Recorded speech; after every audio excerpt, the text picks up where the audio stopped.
Welcome back to Historical Sleep, the storyteller for your sleep partner that digs up the history beneath our feet.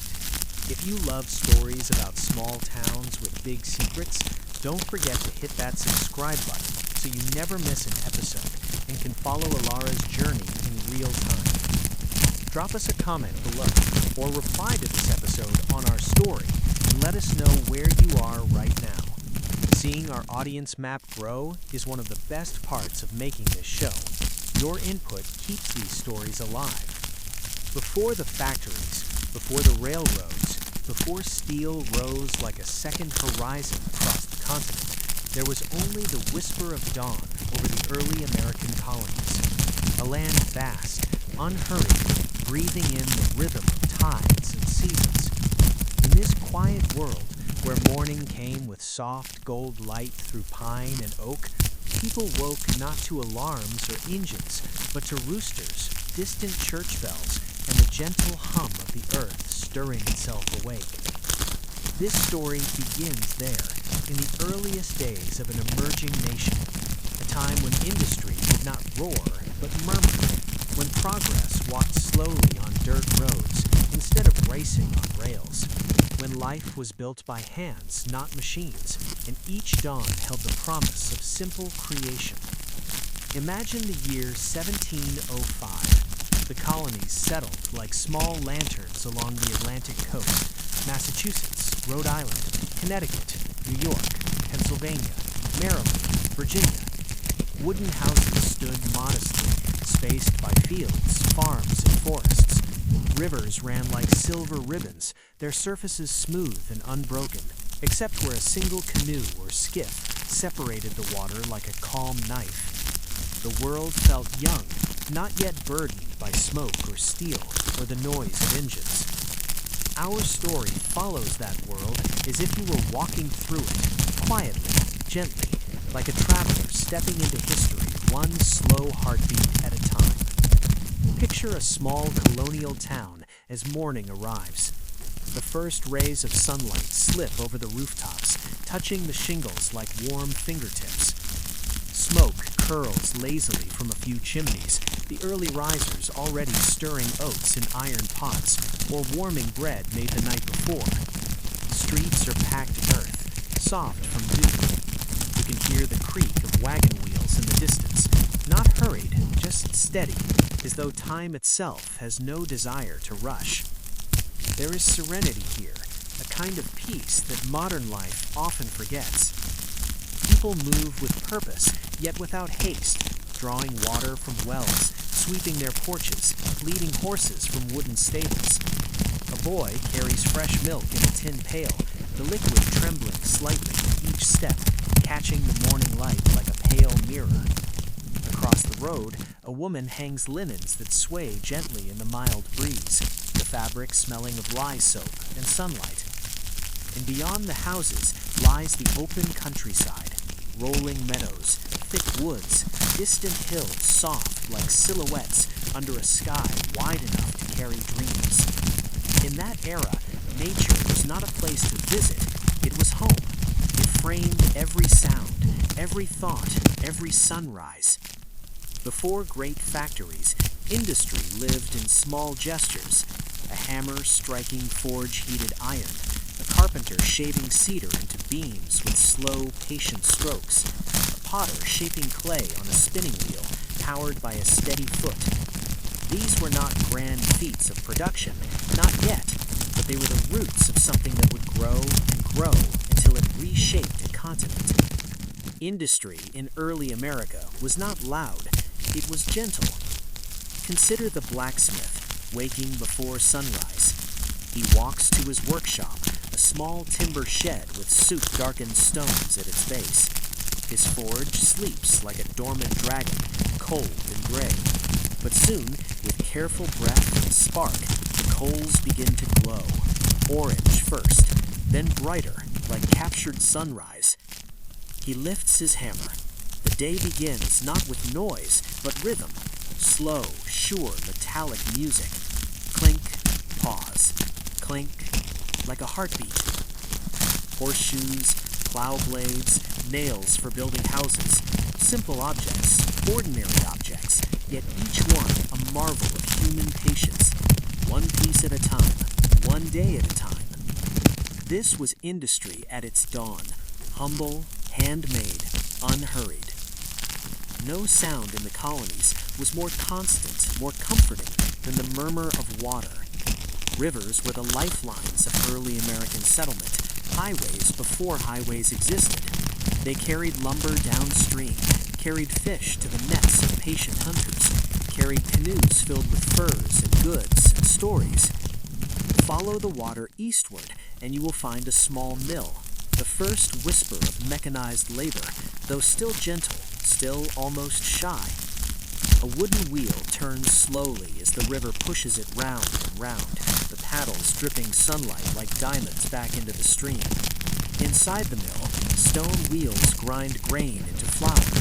The air smells of warm wheat, soft and earthy. It is not loud, just steady, like rain on a roof. Women arrive carrying sacks of grain from nearby farms. Children chase chickens outside, laughing softly as if the morning itself requested quiet. The miller greets each visitor with a nod, a man with flour in his beard, hands strong from years of turning stone. His work is repetitive, yes, but never empty. Every movement feeds a family, fills a table, shapes a community. In this simple moment, you feel the calm truth of early industry, progress measured not in speed, but in care. Walk further, and you find new houses being built, timber frames rising against the sky like young trees. Workers lift beams together, sweat shining like morning dew on their foreheads. Axes cut, saws rasp. Each sound is practical, necessary, never frantic. The colony expands, but gently, like ink spreading on old parchment. Homes are not constructed in weeks, but in seasons. Walls are hand-planed smooth, nails forged one by one, roof shingles split from logs. No part of this world is disposable. Everything is shaped to last. Wood that holds memories, stones that remember footsteps. At night, these homes glow with candlelight, small golden squares in the darkness. Inside, families sit around hearths telling stories of England or Scotland or Holland, where generations behind them lived before crossing the ocean to seek something uncertain yet promising. Hope is their true industry, and it works quietly like embers beneath ash. Imagine spending one entire day there. Morning comes with soft chores, feeding chickens, sweeping floors, fetching water from the well. Midday brings the smell of stew simmering slowly over fire. Carrots, turnips, venison, herbs. Windows are open, curtains fluttering like shy sails. Outside, horses graze, tails flicking gently. Afternoon drifts like a cloud. Farmers plow, children learn letters by slateboard. Women spin wool into thread, wheel humming slowly like a cat's purr. Men repair fences, carve handles for tools, shape barrels for storing cider in autumn. Evening settles gradually. The sun lowers, painting the sky with copper and rose. Lanterns light one by one. The world becomes a constellation, small stars on land mirroring larger stars overhead. Some sit on wooden porches, rocking quietly, watching fireflies blink across the grass. Others gather to sing hymns, soft, steady harmonies carried by the wind. The world feels safe, unrushed, whole. Though the colonies were simple, the seed of future industry already slept beneath the soil, a seed watered not by ambition for profit, but by necessity and care. A new nation was forming, slowly, carefully, built by hands that believed in durability over speed. This is what makes early American industry beautiful to reflect upon, especially in the quiet hours of night. It grew like a tree rather than a storm. It rooted itself in rivers, mills, forges, farms. It expanded with the turning of seasons, not machines. And as you imagine this time, as you let your breathing match the slow heartbeat of history, You can almost feel the calm weight of that world settling around you like a warm quilt. No engines, no electricity, no endless noise, only the world as it wakes. In this first chapter, this first whisper, you see an America built not by giants, but by ordinary people whose quiet labor formed the bones of a nation. Mothers spinning yarn while humming lullabies. Fathers splitting logs beneath a sunrise that promised work but also peace. Artisans crafting simple tools that would one day lead to machines. Farmers tilling soil that would someday hold cities. Everything slow, everything patient, everything handmade. And when night falls again over the village, the candles extinguish one by one. Crickets sing. Leaves rustle like pages turning. Stars drift overhead like lanterns forgotten by angels. Families sleep under quilts stitched with care, knowing tomorrow will come with the same soft rhythm. The whisper of early American industry continues, not loud, not proud, but present, reliable, comforting, like a distant memory of home. And so the story rests here for now, at the dawn before the factories, before locomotives, before the roaring future, in this peaceful beginning where the heart of a nation beats softly beneath blankets of pine, river, and candlelight. A time to fall asleep inside history itself. A dream of where America began. A beginning woven from ordinary miracles. The village slept lightly beneath a pale morning sky, dew shimmering on grass like scattered pearls. Somewhere beyond distant fields, a woodpecker tapped a steady rhythm against an old oak, a natural percussion, gentle and persistent, like time itself, reminding the world to rise again. The colony stretched and breathed, one sunrise older, one sunrise wiser. Inside homes, embers glowed faintly under fresh logs, tea warmed in iron kettles, and the day unfolded without hurry. If the first chapter was the dawn, then this is the movement that follows. The stirring of hands, the shaping of wood, the creation of wheels and tools that would roll America slowly into its future. Before steam, before engines, before iron tracks carved through mountains, there were wooden wheels, small circles of ambition turning quietly over dirt roads. In those early years, craftsmanship was less a profession and more a devotion. A wheelwright or carpenter could spend an entire day shaping a single spoke, smoothing its grain until it felt like silk beneath calloused fingers. Work was not measured by quantity, but quality. A tool built to last a generation was a gift to the next. So let us step gently into the old workshops, follow the scent of sawdust, hear the scrape of carving knives, feel the warm breath of pine and cedar. Here is where early American craftsmanship lived. The workshop sits just behind the main road, a simple timber structure with wide windows that let in generous light.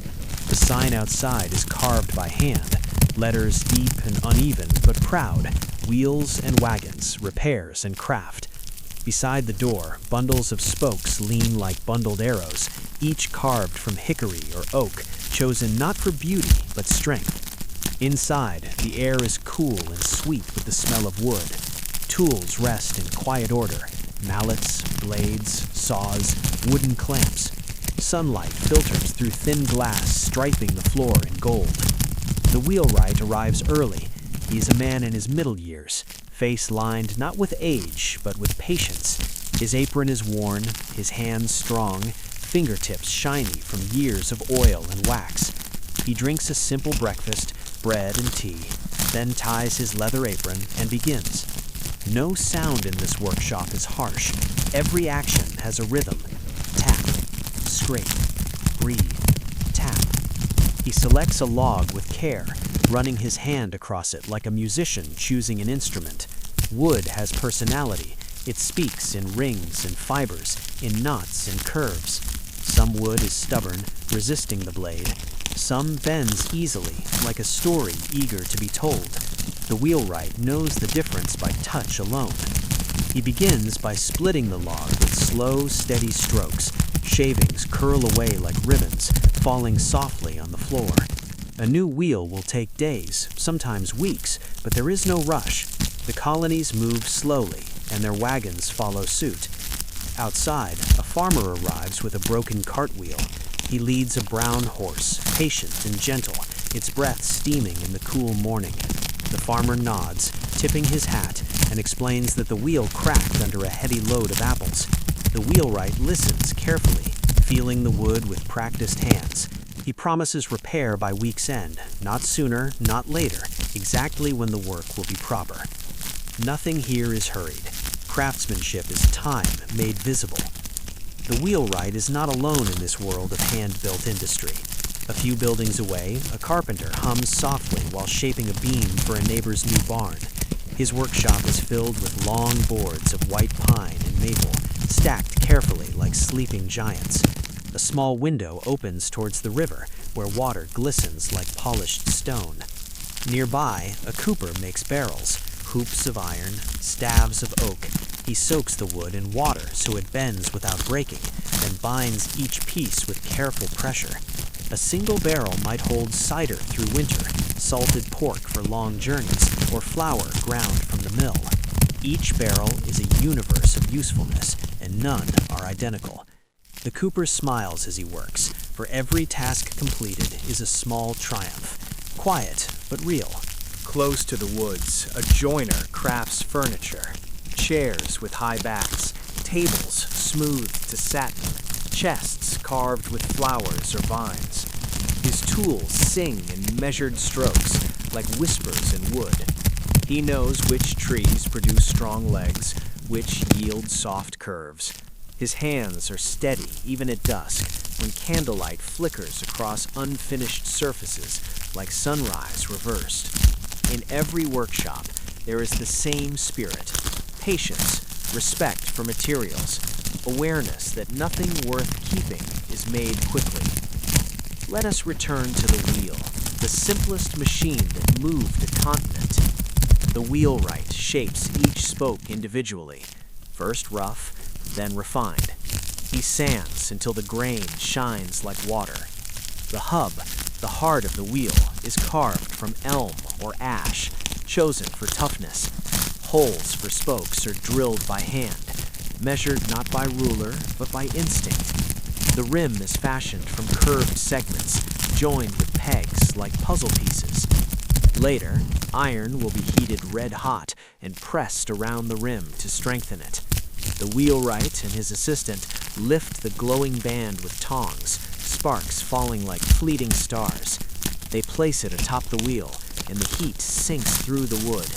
A moment of silence, then the sound of wood contracting. Soft, almost like a sigh, as the metal cools and tightens, embracing the wheel like a ring of fire turned to strength. One wheel completed. Simple, ordinary, miraculous.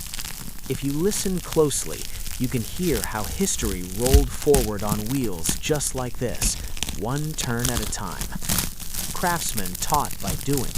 Books existed, but hands were better teachers. A young apprentice, perhaps 12 or 13, sweeps the workshop floor, collects shavings for kindling, watches the master with attentive eyes. He learns the sound of sharp tools, the feel of finished grain, the patience required to make a circle perfect. There is no rush to make him skilled. Skills grow like oak trees, slow, deliberate, rooted deep. Master craftsmen were not wealthy, but they were respected. Villagers trusted them as one trusts a doctor or priest. If a wheelwright said a cart would last through winter, people believed it. If a carpenter built a beam, families slept beneath it without fear. Trust was perhaps the greatest tool of all, invisible but essential. Wagons creak gently along dirt roads, wheels roll steadily, carrying grain to mills, hides to tanners, timber to shipyards. Each rotation of the wheel is a small revolution, an inch, a foot, a mile toward growth. Roads were rough, rutted by rain, edged by tall grass that swayed like watchful sentinels. But wheels found their way, always turning, always patient. Over time, paths widened, trade routes formed, villages connected like beads on a string, a slow weaving of commerce and companionship. This is how America expanded, not in sudden leaps, but in steady steps, wheel by wheel, workshop by workshop, hand by hand. Progress was sleepy, intentional, never frantic, like a river carving stone, grain by grain. As day fades, the workshop softens. Shadows stretch across the floor. Tools are hung neatly, brushed clean of dust.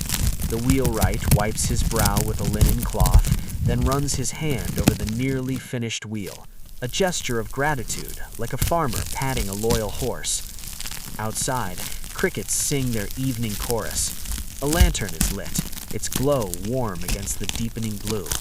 The wheelwright's wife brings supper, broth, bread, apples, a sliver of cheese. They sit on the stoop, sharing quietly, while night settles around them like a familiar cloak. Work was not endless. Rest mattered too. In the colonies, where life was handmade, exhaustion was gentle, earned, honest. Sleep arrived like a friend, welcomed, deserved. And tomorrow would bring more wood to shape, more wheels to complete, more stories to carve into the grain of history. As you imagine these scenes, the slow turning of wheels, the smell of fresh-cut timber, the glow of lanterns on shavings, perhaps your breath slows with them. There is something calming in the knowledge that progress once moved no faster than the swing of an arm or the stroke of a plane. That entire towns worked in quiet sync, each craft supporting another. Wheels built wagons. Wagons carried goods. Goods fed families. Families built towns. A simple circle that shaped a nation. Early American industry was not born with a roar. It emerged like a whisper, wood on blade, spoke by spoke, a humble miracle of patience.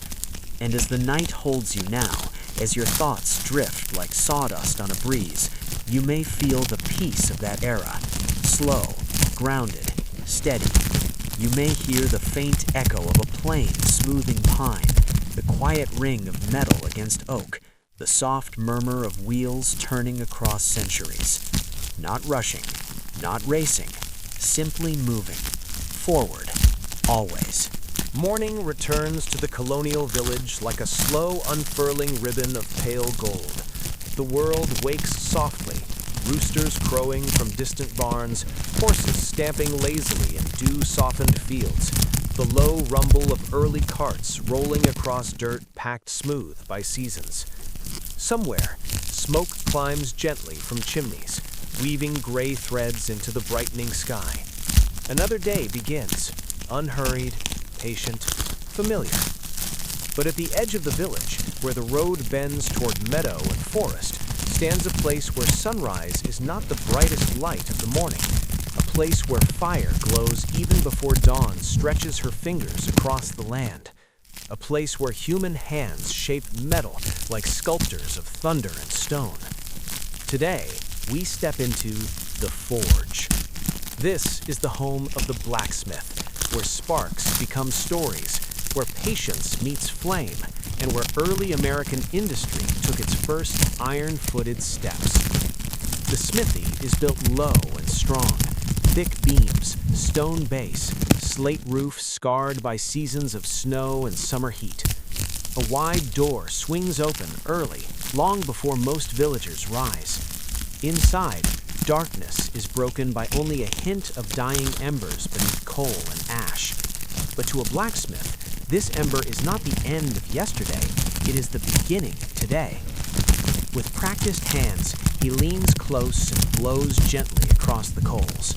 A faint glow deepens, from dull red to warm orange, like the small heartbeat of a sleeping giant. He adds fresh charcoal with care, listens to the crackle as if it were language. Bellows hang nearby like lungs waiting to breathe, and with slow, rhythmic pulls, the fire swells. Flames curl upward, hungry but controlled, filling the room with light and heat. The day has begun. He is not alone long. Soon the village stirs. Footsteps outside, horses tethering near the trough, voices soft with mourning. A farmer arrives first, hat tipped low, holding the broken shoe of his mare. He greets the blacksmith with the familiarity of neighbors who have traded years for respect rather than coins alone. Words are few, work speaks louder here. Without hurry, the blacksmith nods and accepts the task. The mare will have new shoes by afternoon. No promises of speed, only promises of strength. The blacksmith's hammer rests against the anvil, solid, worn smooth by countless swings. Its handle fits his grip perfectly, shaped not only by wood, but by memory. Every tool in this workshop holds a history. The tongs, the chisels, the handheld punches, none were bought from faraway factories. They were made here by these same hands in earlier seasons. The anvil stands at the room's heart like an altar, heavy, reliable, unmovable. When hammer meets steel on that block of iron, the sound travels like distant thunder across the village. But the thunder is soft here, rhythmic, almost musical, like waves hitting shore. Before the first strike comes, preparation. He selects a piece of raw iron, dark, dull, ordinary to anyone else, but to the blacksmith, it is possibility. He places it into the forge. Heat climbs, colors bloom. First a shadow red, then orange, then bright yellow-white. It pulses like the core of a star. Only when the heat is perfect, not too fierce, not too weak, does he begin. Clang, pause, clang, pause. The sound is steady, measured, like breath or heartbeat. Sparks burst with each strike, scattering like tiny meteors across the shadowed floor before fading harmlessly into darkness. The metal bends under pressure, not quickly, not easily, but willingly, with time. His hammer does not rush, it persuades. The iron lengthens, curves, strengthens. One piece becomes a horseshoe, another will be a hinge, a third, perhaps, a plow blade to carve the spring soil that will feed whole families come autumn. Each object is ordinary, yet essential, quiet miracles of survival and progress. Outside, children pause to watch through an open door. Their eyes widen at the bright flare of sparks, but there is no fear. The village knows this place. Fire is controlled. Strength is shaped gently. Even the flames feel patient here. The blacksmith is not alone at the anvil today. Beside him stands an apprentice, younger, eager, a little nervous in the presence of heat and iron. His task is small, but important. Pump the bellows with slow consistency, watch the color of the coal, learn how to read the flame like a teacher's page. The master does not explain everything in words. Lessons come through rhythm, through repetition, through watching carefully. When the apprentice moves too quickly, the master rests a hand on his shoulder, not scolding, only guiding. The message is felt, not spoken. Strength comes slowly. Skill grows like a tree, not like lightning. The apprentice nods, breath even, movements calmer. He will learn, not today fully, not tomorrow, but over seasons, when muscles strengthen, when instinct replaces effort, when metal becomes as familiar as wood is to the carpenter or clay to the potter. Craftsmanship is patience embodied. Beyond horseshoes and nails, blacksmiths forged the bones of expansion. Axes that cleared forests, hoes that turned soil, chains that secured wagons, knives that dressed deer in winter, hinges for doors that sheltered families through storm and snow, hooks for lanterns that glowed through long nights. The early colonies depended on iron like breath depends on air. And all of it, every tool, every blade, began as a glowing ember on the blacksmith's anvil. Imagine settlers pushing south and west, carrying only what they owned in wagons. Those wagons rolled because iron pins and bolts. Their wheels turned because iron bound wood strong. Homes rose because axes cut timber, saws sliced plank. Hinges swung doors open to new life. This humble workshop, small, smoky, warm like a hearth, built the foundation for a nation that would one day stretch ocean to ocean. As morning fades into afternoon, work continues without rush. A sailor arrives needing nails for repairs. A trader requests iron rings for barrels. A hunter needs a new point for his arrow. One by one, villagers come and go. Each leaves with something useful, the kind of object that makes survival smoother, life steadier, winter safer.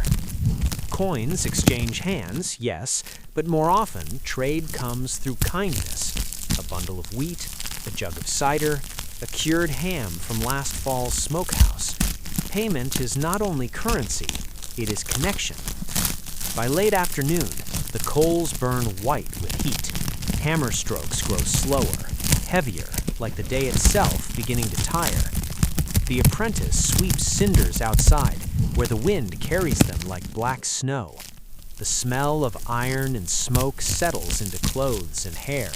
Not unpleasant, simply honest, the scent of hard work and dignity.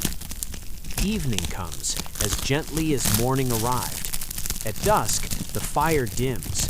The forge exhales, slow, smoky, satisfied. The anvil cools in the fading heat. The blacksmith brushes tools clean, sets them in their places like soldiers returning to barracks, ready for the next dawn. He steps outside and washes soot from his arms using rainwater collected in a barrel. The coolness refreshes him, lifting days of warmth from his skin. Across the road, lamps glow in windows, small squares of amber light shining like stars on the ground. His wife waits for supper, stew rich with carrots and beans, fresh bread still warm inside. They eat at a small wooden table by the window.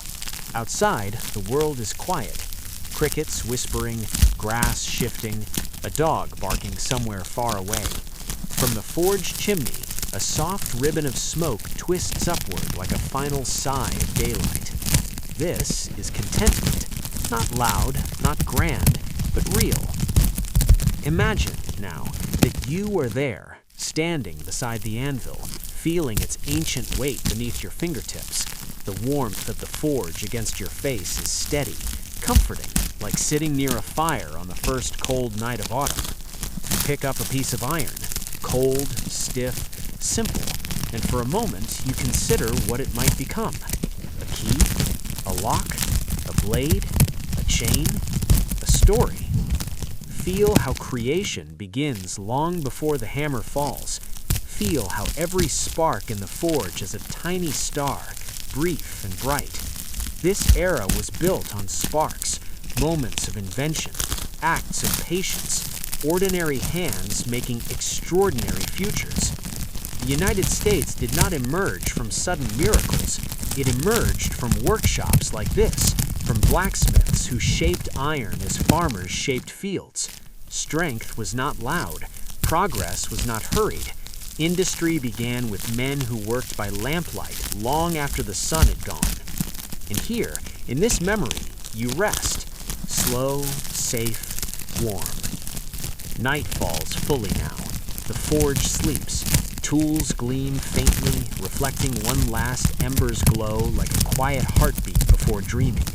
Outside, the village settles under a blanket of stars. Horses stop shifting, water mills slow their turning, doors close softly one by one. The blacksmith lies in bed, hands heavy with honest fatigue, the smell of iron still faint in the folds of his sleeves. He will dream of sparks, perhaps, of metal soft as wax beneath the hammer, of work not yet done, but waiting with patience no less than his own. Tomorrow he will wake again, light the forge, shape the future, slowly, steadily, one hammer stroke at a time. A reminder as gentle as sleep itself. Strength does not need speed. Progress does not need noise. Fire teaches patience, and iron learns. The rivers of early America have always whispered stories, soft, ancient voices riding the flow of cold spring waters, long before factories roared with steam or electricity hummed across wires. The nation began with something quieter, slower, and deeply human. Rivers turned wooden wheels.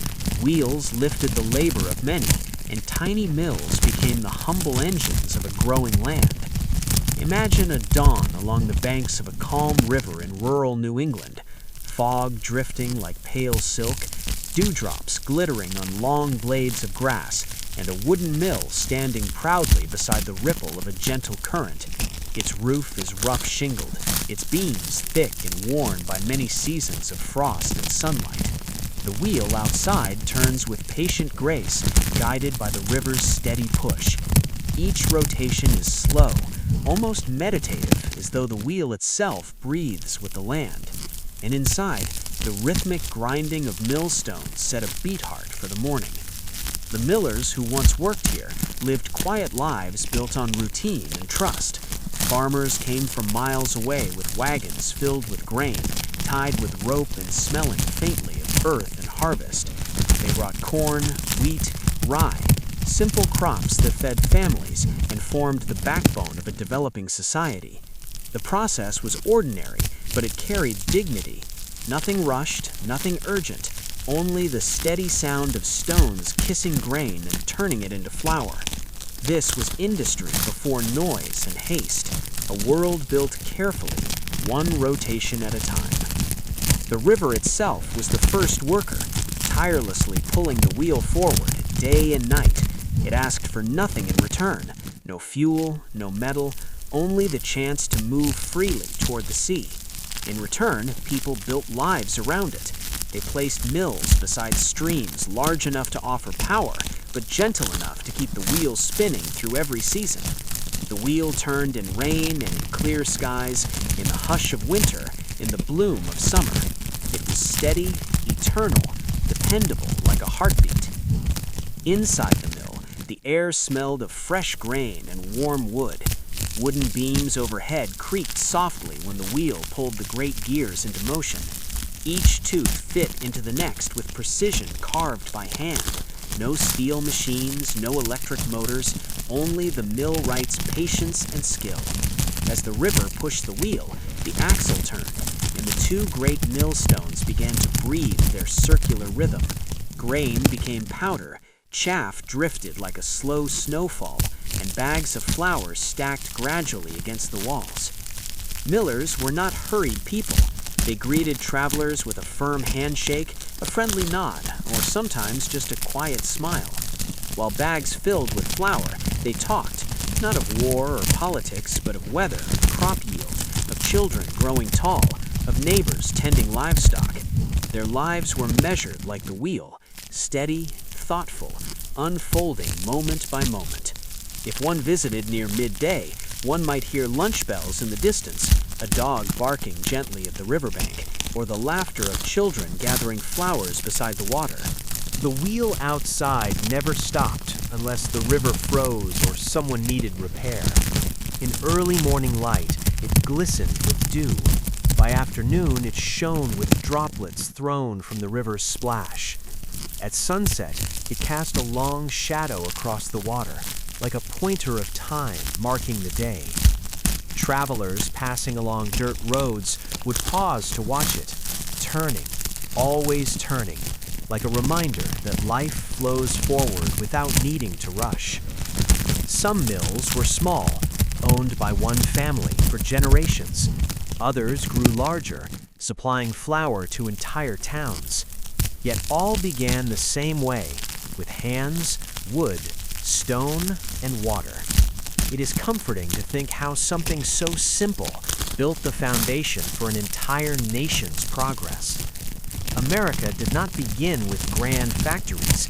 It began with timber frameworks, round stones, and the eternal patience of rivers. Inside the slow hum of this world, one could fall into a dream. The mill sounded like a lullaby to anyone standing quietly inside.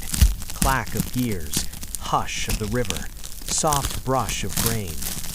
Workers spoke in low voices, footsteps gentle on wooden floors, polished smooth by decades of use. Sunlight often streamed through narrow windows in beams of gold. catching particles of flour in the air. They drifted like tiny stars, reminding each person there that even the ordinary can shine when noticed with calm attention. At night, the mill rested, though the river continued its long journey toward the ocean. The wheel sometimes kept turning in the dark, moonlight reflecting off its slow blades, making it appear like a silver circle floating above water. Crickets chirped nearby, owls called from trees, and the land felt peaceful, unbroken, like a soft blanket over a sleeping world. Millers often sat outside on wooden steps, listening to the river murmur its ancient language. They breathed the cool night air, grateful for its purity and stillness. Seasons changed around these mills, and each brought a different kind of beauty.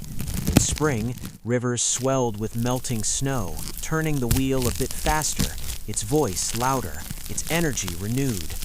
Workers repaired winter-worn beams, greased gears with care, and welcomed farmers bringing fresh grain from plowed fields.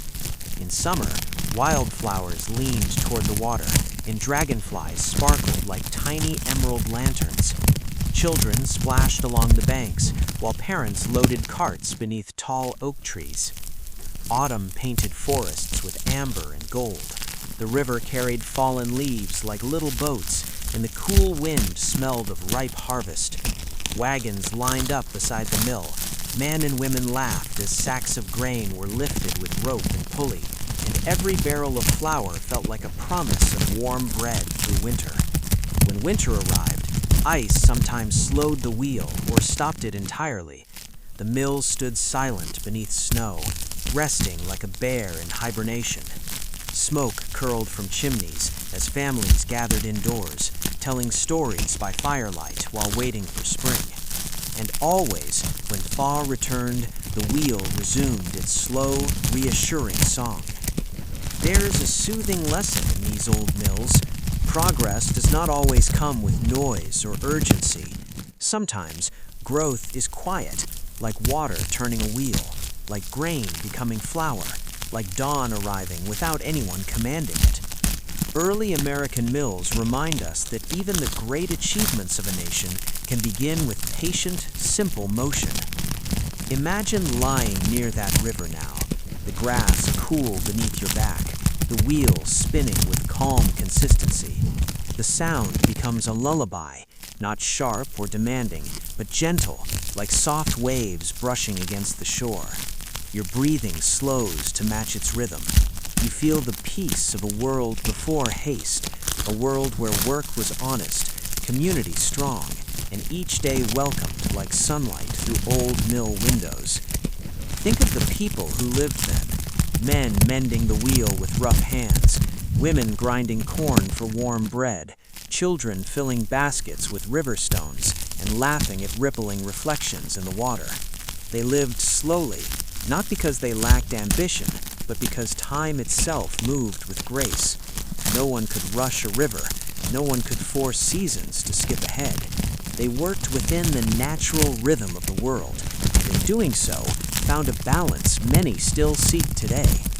You may imagine walking inside that mill now, touching timber beams smoothed by history.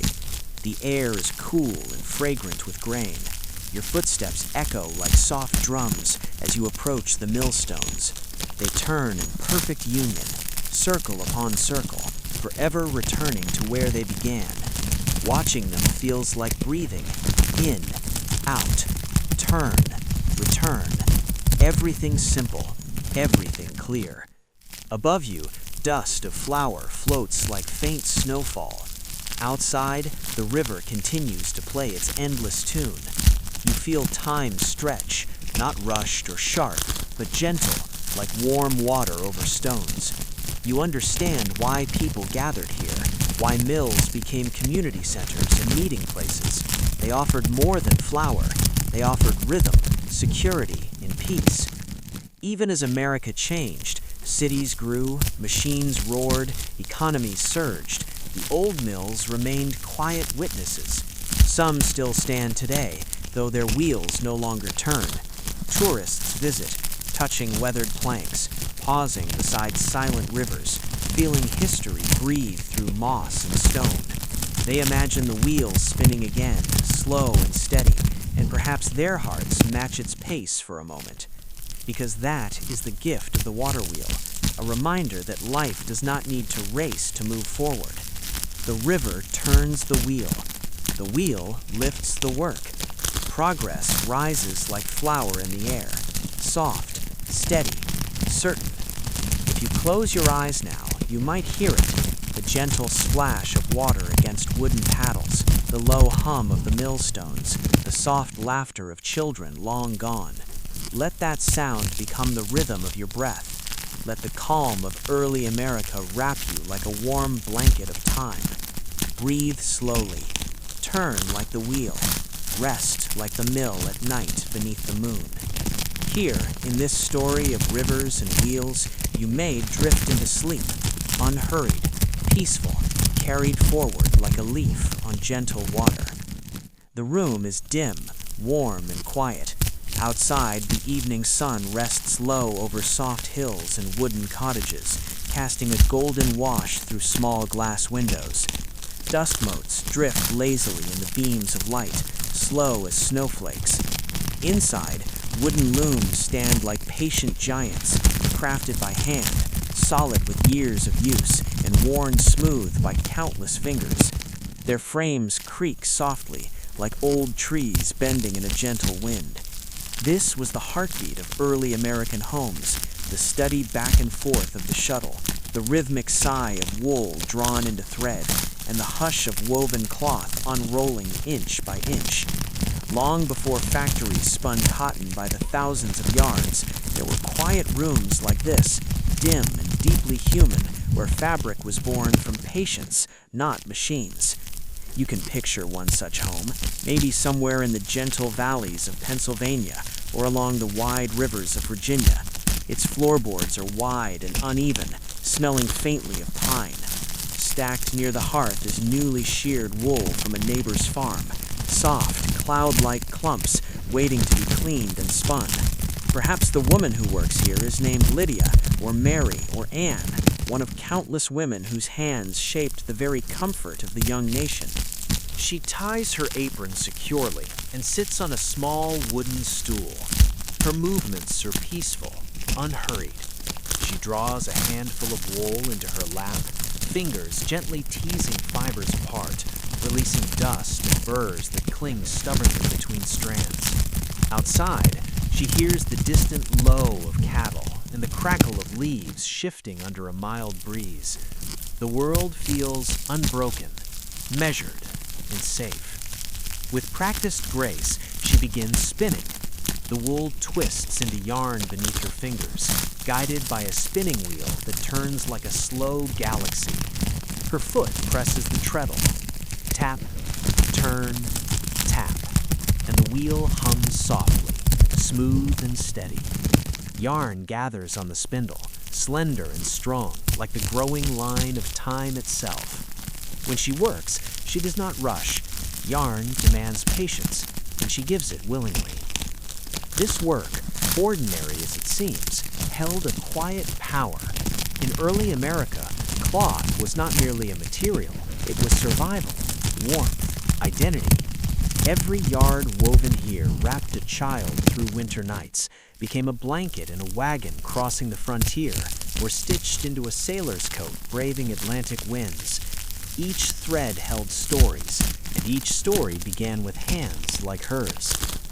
When enough yarn has been spun, cream white wool and soft brown from a neighboring flock, she prepares the loom. Wooden beams stretch like open arms, ready to receive the warp threads. She threads them one by one, passing each through narrow slots called heddles, steady as a breath. Hours pass, unnoticed. The sun lowers. The room darkens to amber, but she continues, her hands sure, her heart content. Then at last she begins to weave. The shuttle glides through the warp, whisper soft, sure, and the beater draws the weft close. Tap, thump, tap, thump.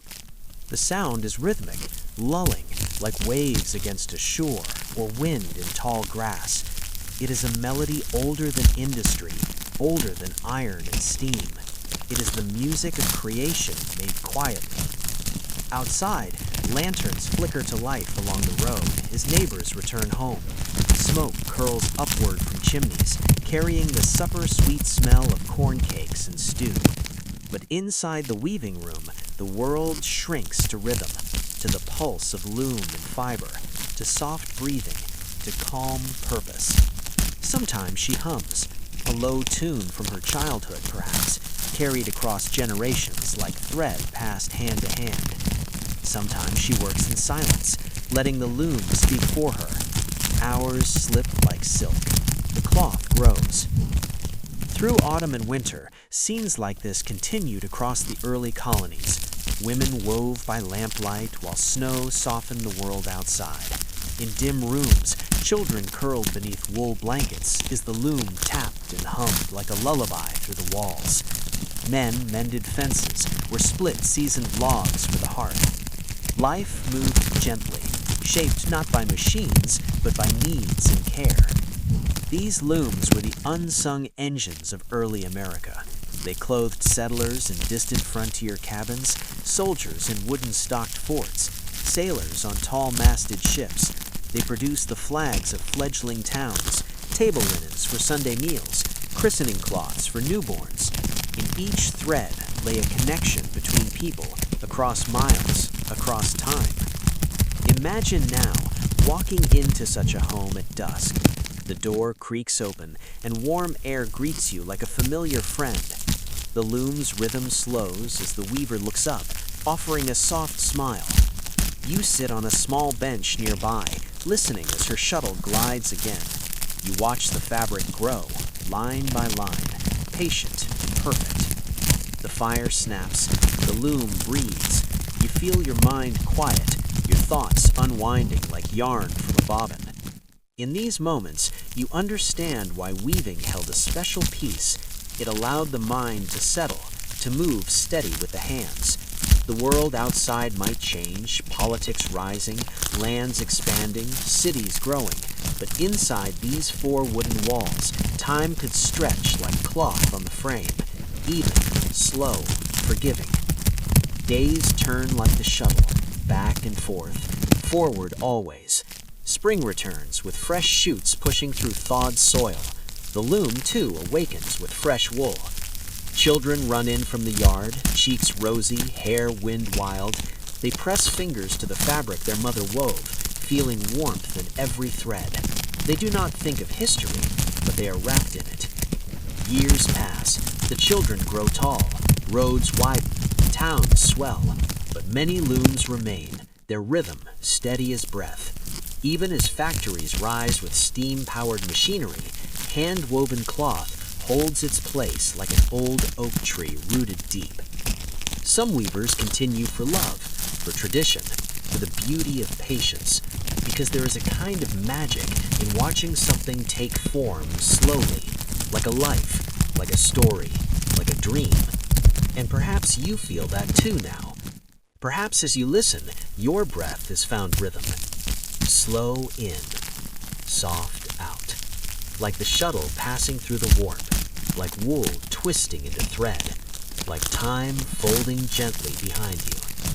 In the fading light of this imagined room, the loom continues its steady lullaby. Outside, crickets begin their night chorus. The world softens around you, warm as newly woven cloth.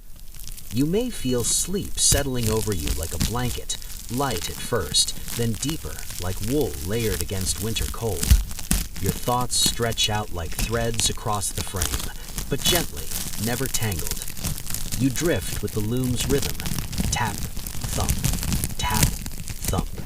Each beat a step further into calm. The cloth grows, night deepens, peace unfolds, and somewhere far back in American memory, in a quiet house with lamplight glowing like a hearth flame behind glass, a weaver bows her head over her work with steady hands and a patient heart. Her craft, humble and slow, helped shape a nation. Thread by thread, shuttle by shuttle, breath by by gentle breath. As sleep approaches, think of her loom, eternal, tranquil, and let its rhythm carry you the rest of the way. Before the skyline was ever broken by steel, before engines roared and cities glowed with electric light, America was a land of timber. Forests stretched like oceans, endless ridges of pine, oak, and hickory swaying beneath wide sky. In those great wooden worlds, the earliest carpenters worked with patience, building not only shelters, but foundations for generations. The first homes did not rise quickly. They began as trees, strong, breathing, rooted deep in cool soil. Settlers stood before them with axes sharpened by hand, studying grain, height, and angle of fall. They listened to wind whisper through leaves like ancient voices. Every cut a carpenter made was a conversation with the land, each swing of the axe respectful, steady, earned. Imagine one carpenter, perhaps named Rowan or Elias, arriving at dawn with breath visible in the cold. His boots crush frost on grass. His hand rests on the haft of his axe.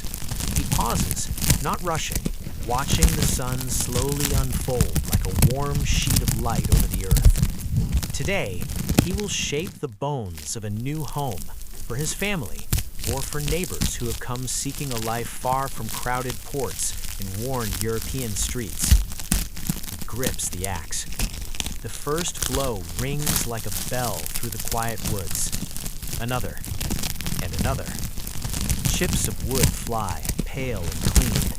The smell is sharp, fresh sap, cold air, earth. Birds scattered lightly from branches, not in alarm, but in acknowledgement. They have seen this before. Humans shaping the world, but not yet overwhelming it. Hours pass in steady rhythm. Stroke, breath, stroke, breath. Muscles warm. Resolve deepens. When the tree finally falls, it does not crash with violence, but lowers itself like a slow exhale. It settles into its new purpose, no longer a guardian of the forest, but soon to be the beams of shelter, the frame of stories yet to unfold. Children laughing, bread baking, rain tapping softly on new shingles. The carpenter wipes his brow. He lays a hand on the fallen trunk, not as conqueror, but as partner. With help from neighbors, he removes branches, shapes the length, and sets logs in place. Early American communities grew this way, not from wealth, but from shared hands, shared hope. When one home rose, everyone came. Women prepared stews near open fires, children carried pegs and tools, men lifted beams shoulder to shoulder. The house was not built for one family, it was built by the whole village. Later, the logs were notched, fitted like puzzle joints. No nails yet, only wooden pegs carved with care, tapped into place like heartbeats. The sound echoes through autumn air. Tuck, tuck, tuck. Precise, satisfying, calm. Some homes were simple cabins, one room, a fireplace of stone, a loft for sleeping. Others grew larger with time, adding porches where families would sit at dusk, listening to cicadas and the slow hush of wind through corn. In New England, clapboard salt box houses rose with steep roofs designed to shed snow. In the South, wide galleries shaded families from long, warm summers. But everywhere, whether large or small, every home began the same way, with timber and resolve. Inside new walls, the carpenter worked slowly, smoothing planks with a hand plane. Long curls of wood fell like ribbons, the scent warm and sweet. The rasp of the plane became a lullaby, soft and steady. Floors took shape, polished by bare feet. Window frames held early glass, not yet perfectly clear, but wavy like water caught in time. Through them, twilight glowed golden across new land. When evening fell, the carpenter sat on a low step outside, watching sap dry on his knuckles. The cabin behind him stood strong, its silhouette blue against the rising stars. Inside, His family prepared their first night beneath a roof he shaped from Earth's own bones. He had not just built wood into walls, he had built safety, future, belonging. Imagine the quiet inside that home at night. No engines, no electrical hum, only the fireplace breathing softly, a slow glow of amber coals. The boards creak like old friends settling their weight. The wind brushes the chinks between logs with gentle fingers. The roof gathers rain like a lullaby. Pat, pat, pat. Each drop slow, soft, soothing. In these moments, the carpenter rests deeply, his labor honored by silence. Tomorrow he will carve shutters, hang doors, build tables and beds, each piece bearing his touch like handwriting. His tools will sing again, saw teeth whispering through boards, hammers tapping like soft drums, augers turning smooth circles through grain. He works not from urgency, but for purpose, not for profit, but for permanence. And as more families arrive, woodlands slowly welcome cabins like seeds taking root. Smoke rises from chimneys, fields unfurl from forest edge. A settlement becomes a town, not through noise or haste, but through the slow, reverent work of hands. Carpenters shaped more than homes. They built church steeples white against morning sky. They raised barns that sheltered livestock through bitter snow. They carved bridges over creeks where trout flashed silver below. They crafted chairs where elders rocked in evening peace. Each board cut, each beam set, was an act of faith, belief in tomorrow, belief in life worth building gently. Even now, centuries later, many old timber homes still stand, their beams darkened by time, sturdy as the day they were set. When visitors enter, they feel a hush, as if walls remember every laughter, every birth, every winter storm survived. Wood holds memory like a soft heartbeat beneath the grain. If you close your eyes, you might hear those memories. The saw's patient pull, the mallet's grounded tap, the whisper of shavings falling to the floor. You may see lantern light on fresh boards, feel cool night air through open shutters, hear the gentle call of an owl beyond the eaves. Breath slows, thoughts settle. The carpenter's rhythm becomes your own. He lived in a world where progress didn't rush, where homes rose beam by beam, season by season, where people paced their labor with the sun, not the clock. There's a peace in that memory, a lesson woven through wood grain like a river through land. Strength is patient, growth is slow, and shelter is built one small piece at a time. As night deepens in this story, imagine yourself sitting beside that carpenter on the unfinished porch. A cool breeze carries pine, smoke, and distant fireflies drifting like sleepy stars. You hear no night creatures and the soft creak of timber, a lullaby of earth and labor and rest. The home stands ready to hold dreams. No rush, no noise, only the promise of morning light through new windows. Let this quiet world settle around you like a wooden frame set firmly into soil. Let it hold you gently like beams that stood against wind and time. Feel calm rise like walls around a warm hearth. Let each breath become another piece of shelter, steady, necessary, kind. Tonight, you rest inside this story, carried on the slow patience of early American carpenters.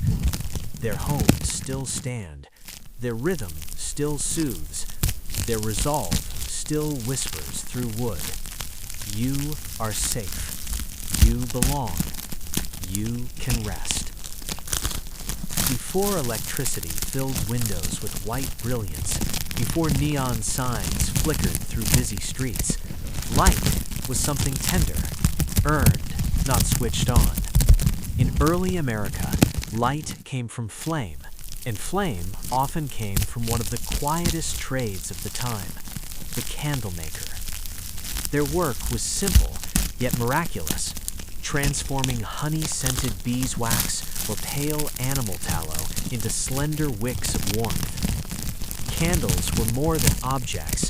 They were hours of studying, evenings of sewing, prayer before supper, comfort through storms, and glow on the faces of families gathered together.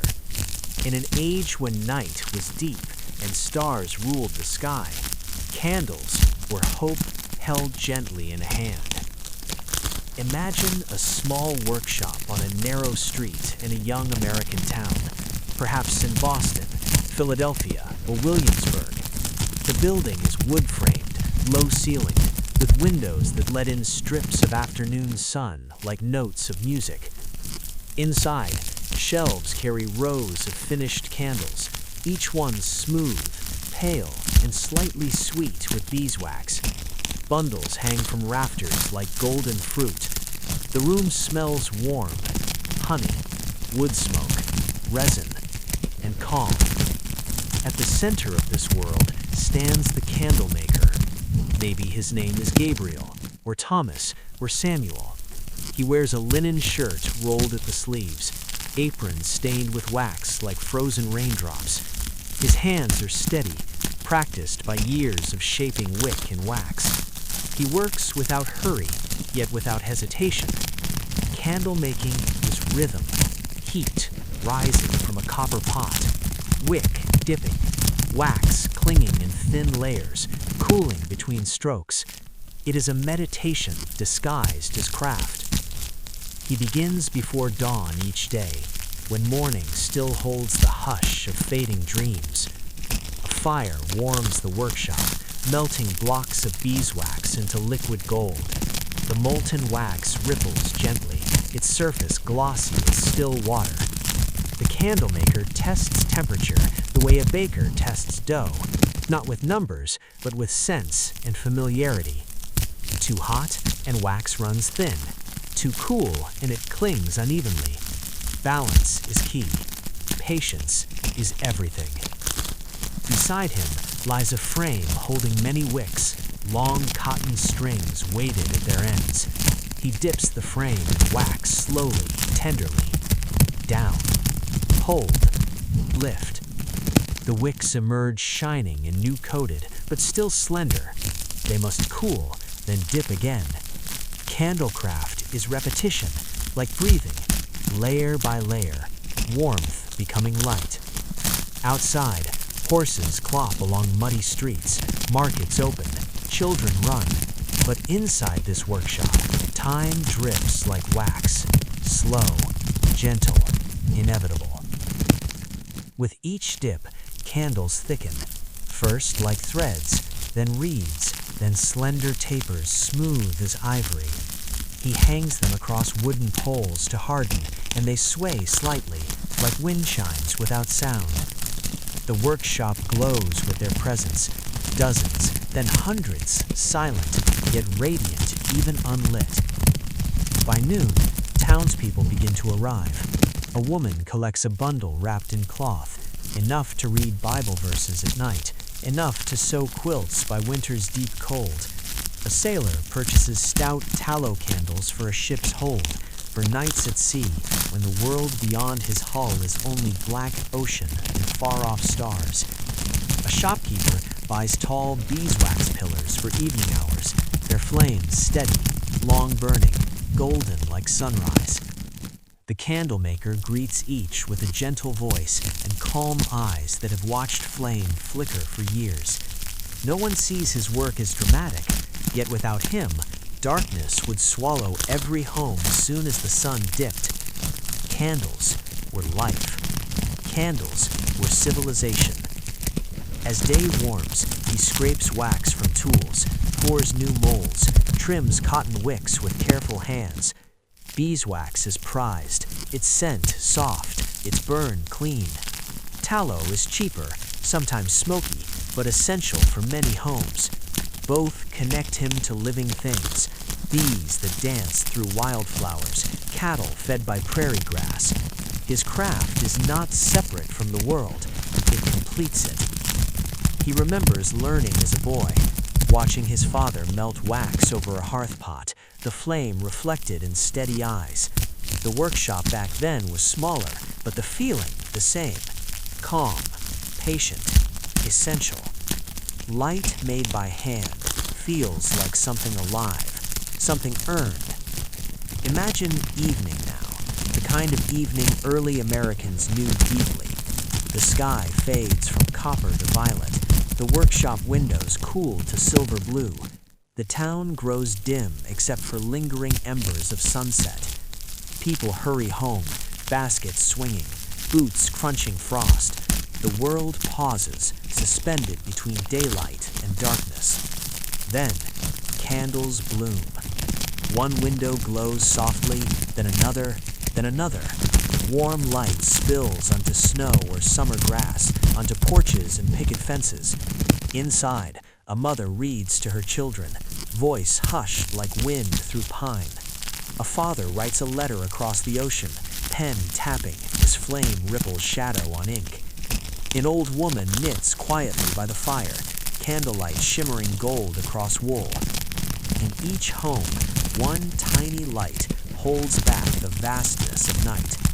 And somewhere, the candlemaker stands outside his shop, watching windows flicker with the work of his hands. He feels the satisfaction of knowing his craft fills the town with warmth. Not loud, not grand, but gentle and steady. What he made became comfort. There is peace in that knowledge, a slow, settling peace. He closes the workshop for the night. The air is crisp, stars scatter like frost across the dark. Home waits a short walk away, a small cottage where his wife cooks a simple meal and his children wait to hear stories by candle glow. The walk is short, but everything feels large in starlit silence. His breath puffs white, snow glints underfoot like ground dusted in sugar. A lantern swings from his hand, hallowed by the cold. When he enters his home, evening wraps around him like a quilt. The fire burns low, orange and steady. A single candle on the table flickers as though welcoming him back. His wife's smile is warmer than any flame. His children gather close, faces bright in soft light. They laugh, talk, settle. No urgency, no rush. Only presence. After supper, he tells them a story, maybe of a great ship crossing the Atlantic, or of a brave settler taming wild land, or of bees humming through summer clover. The flame sways gently, golden on their dreaming eyes. Shadows dance along beams of the ceiling like memories stretching through time. When the story ends, night deepens like ink poured into water. Before bed, he snuffs the candle gently with a pinch of damp fingers. Smoke curls upward in a silver thread, the scent of extinguished flame warm and comforting. Darkness fills the room, not frightening, but peaceful, because tomorrow candles will glow again. And so the days pass. Wax melts, wicks dip, light returns. Month after month, season after season, his work threads through the rhythm of life. Spring brings bees back to fields of wildflower, buzzing like tiny, tireless engines. Honey and wax come fresh from hives, sticky sweet and sun-colored. Summer fills markets with buyers, roads with travelers. Autumn scents the air with wood smoke as nights grow longer and candles more needed. Winter is the candlemaker's quiet glory. Snow presses against windows. The world outside grows muted and slow. But inside homes, candles burn bright and golden, carrying warmth through the darkest season. They illuminate roasted chestnuts, knitted socks, carols sung faintly near the hearth. They keep the long night from feeling endless. Even when storms rage and wind claws at shutters, candlelight remains, one unwavering star in the room. The flame bends, straightens, holds, and through all of it, the candle maker continues, steady as flame itself. His craft, though simple, shaped a nation, not by force or invention, but by giving people time, extra hours after sunset, to learn, to speak, to dream. Candles allowed ideas to grow like sparks catching tinder.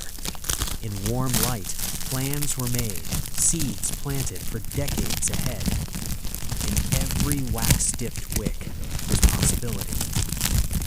You might imagine now, sitting in that workshop beside him. It is late afternoon, and the day drifts peaceful and slow. You hear nothing harsh, only the soft ripple of melted wax, the crackle of a low fire, the gentle tap of wick against wood. Golden rods of cooling candles hang overhead like rays of captured sun.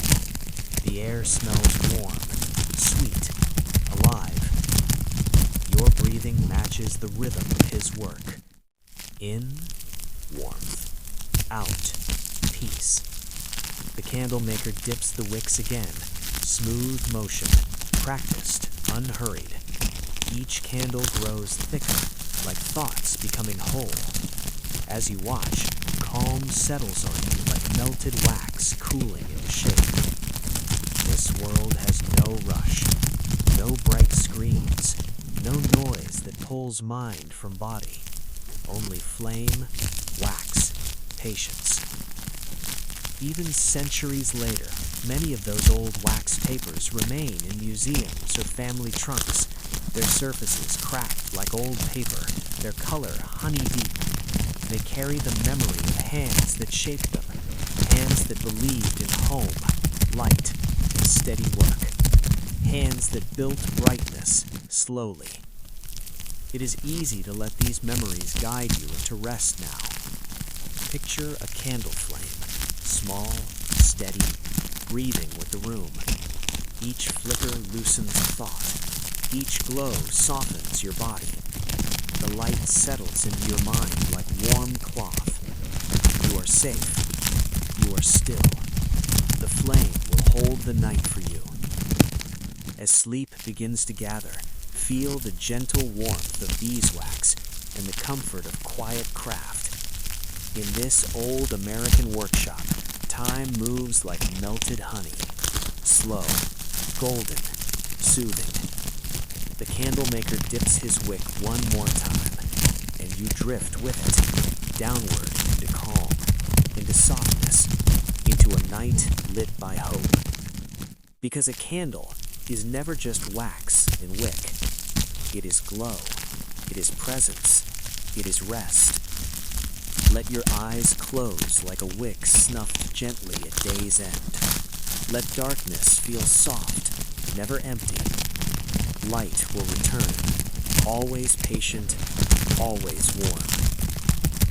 The sun stretched slowly over the edges of early American farmland, warming the dew-layered fields with a golden hush.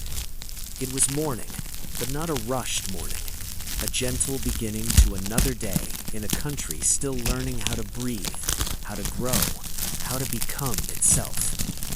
The year could have been 1770 or 1805. The rhythm of the land changed so gradually that time felt circular rather than linear.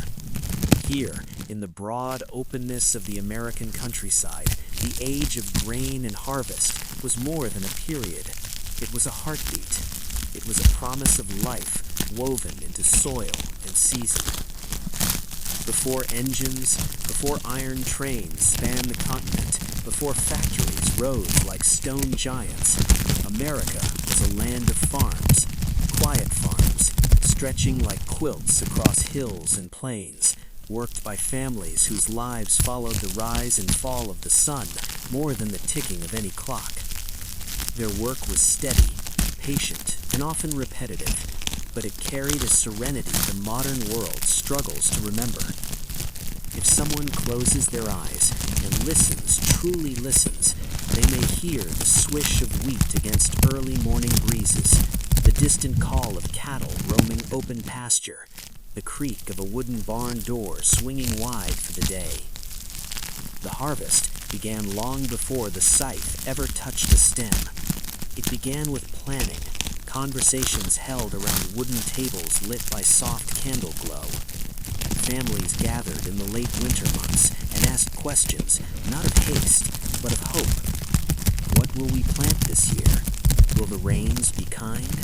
Will wheat grow taller, or will corn take the lead? Seeds, such small specks, held the power to feed towns, keep soldiers strong, ensure children slept with full bellies. Farmers knew this, not with urgency, but with deep respect. They held seeds like treasure, stored in jars, sacks, and carved wooden boxes. Some were handed down from grandfathers, carried across oceans from Europe, guarded like family heirlooms. For many settlers, those seeds were more valuable than silver, because silver could not fill a stomach or warm a home in winter. In early spring, soil softened under melting frost. The world smelled of earth and new beginnings, the kind of scent subtle but unforgettable, something between rain, clay, and sunlight.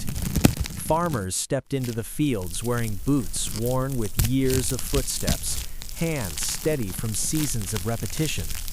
With plows drawn by horses or slow-moving oxen, they carved neat rows across acres of land.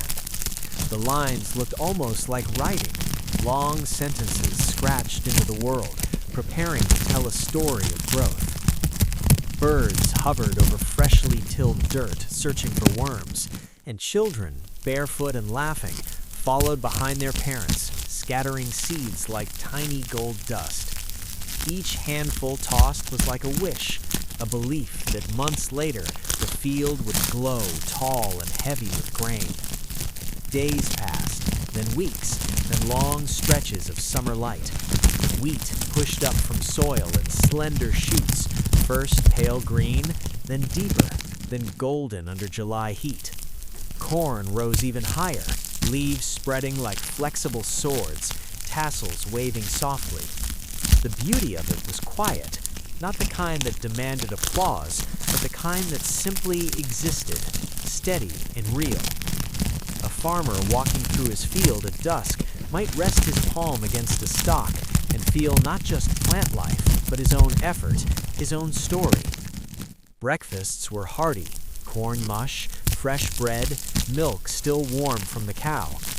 Lunches were eaten in the field, biscuits wrapped in cloth, apples, a jug of cool water drawn from a stone well. Work was long, but it wasn't rushed.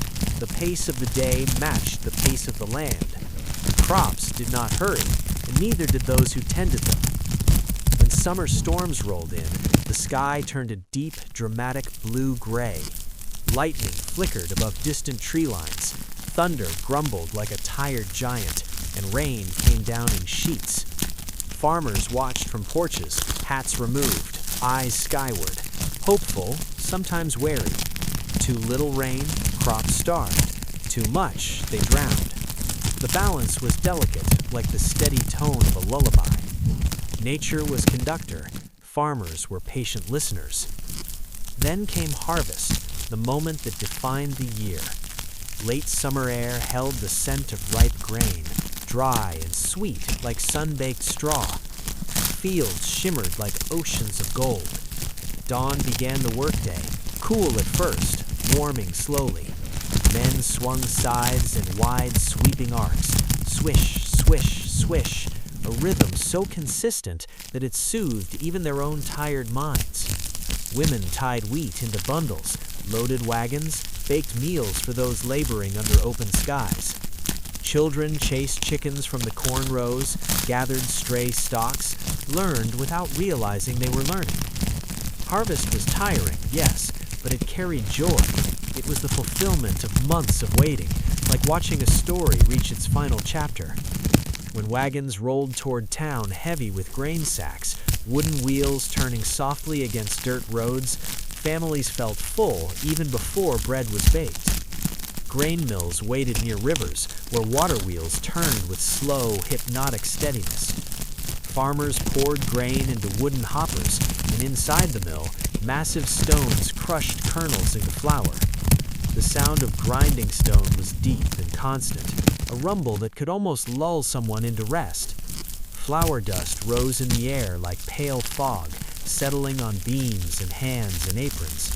This flour would become bread, biscuits, pies, and pastries, food that nourished body and soul. Some flour was sold to nearby towns, providing income for shoes, iron tools, cloth, maybe even a new rocking chair. Other flour was stored for winter, resting in barrels stacked like quiet guardians in cool barns. Winter in early America was long, but flour meant security. It meant no one would go hungry. It meant life would continue, slow and steady, into the new year. Evenings on the farm were peaceful. Chickens clucked softly as they settled for sleep. Cows returned to barns, their breath visible in cool night air.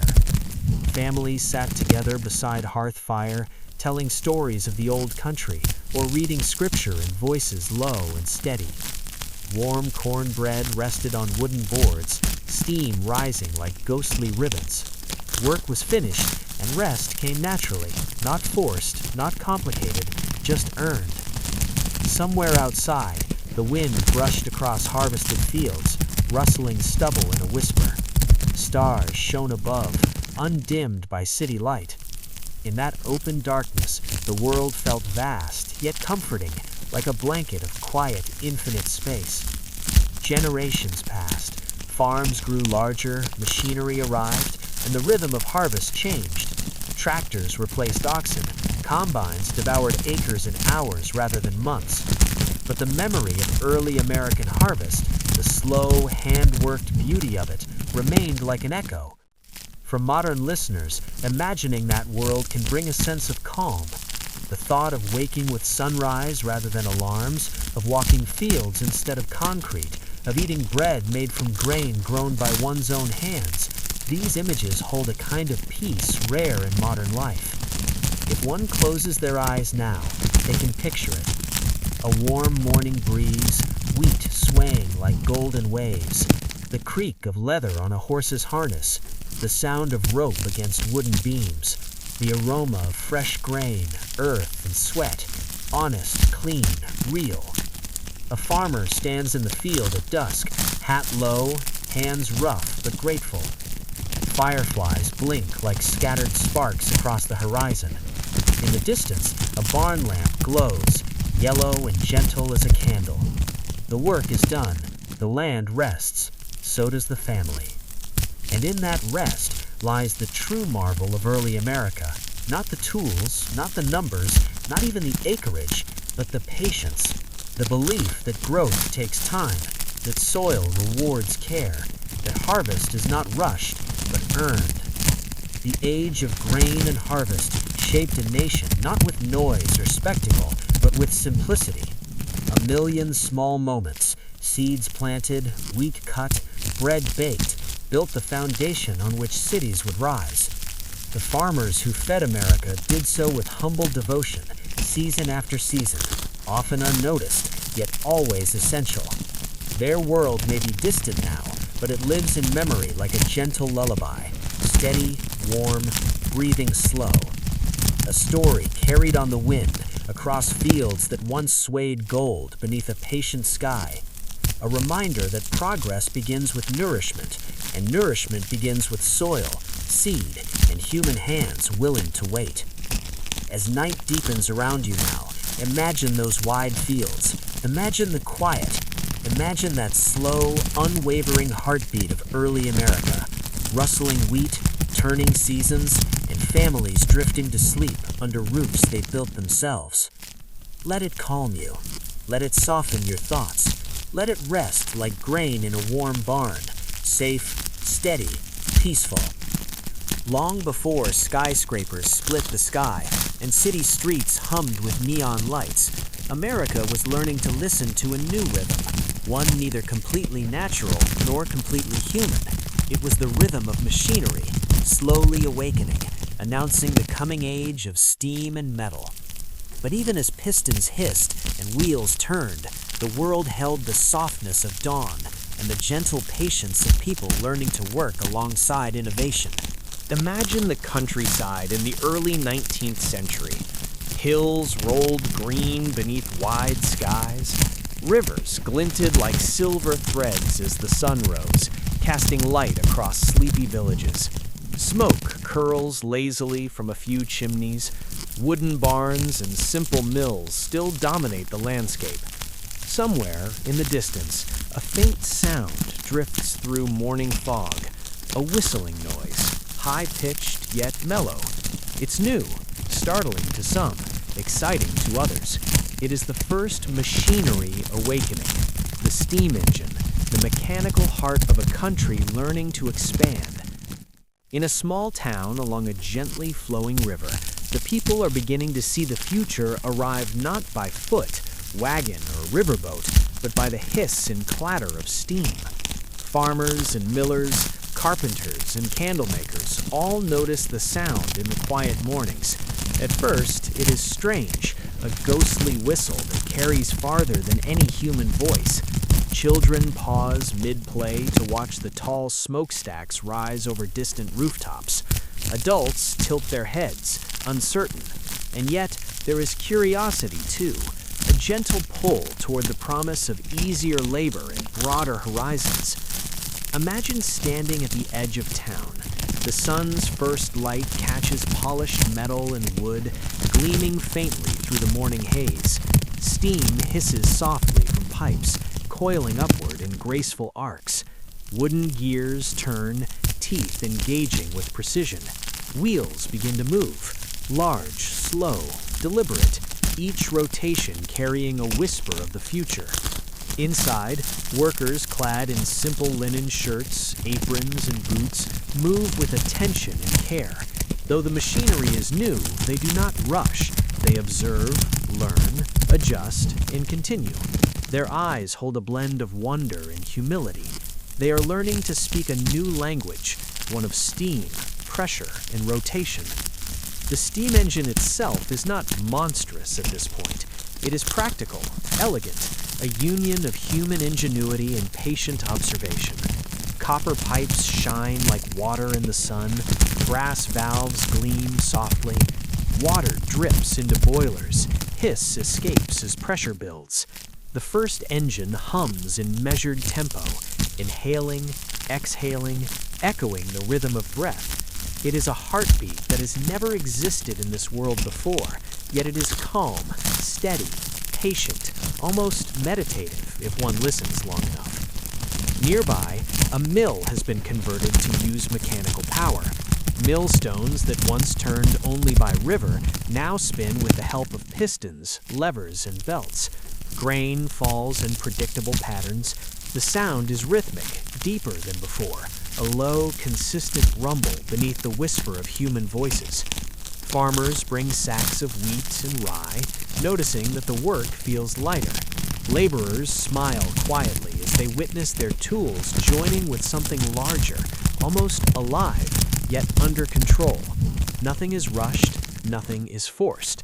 The steam's hiss and the mill's rotations settle into a calm, hypnotic pattern, like a lullaby built of metal and water. Children, naturally curious, approach from paths worn smooth by feet and horses. They peek through open doors, wide-eyed at pistons pumping up and down, belts sliding silently across wheels.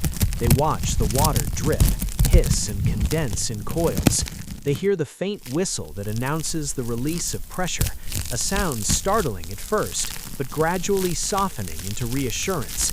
It tells them that life continues, only now with new tools, new possibilities, a different cadence to the familiar daily rhythm.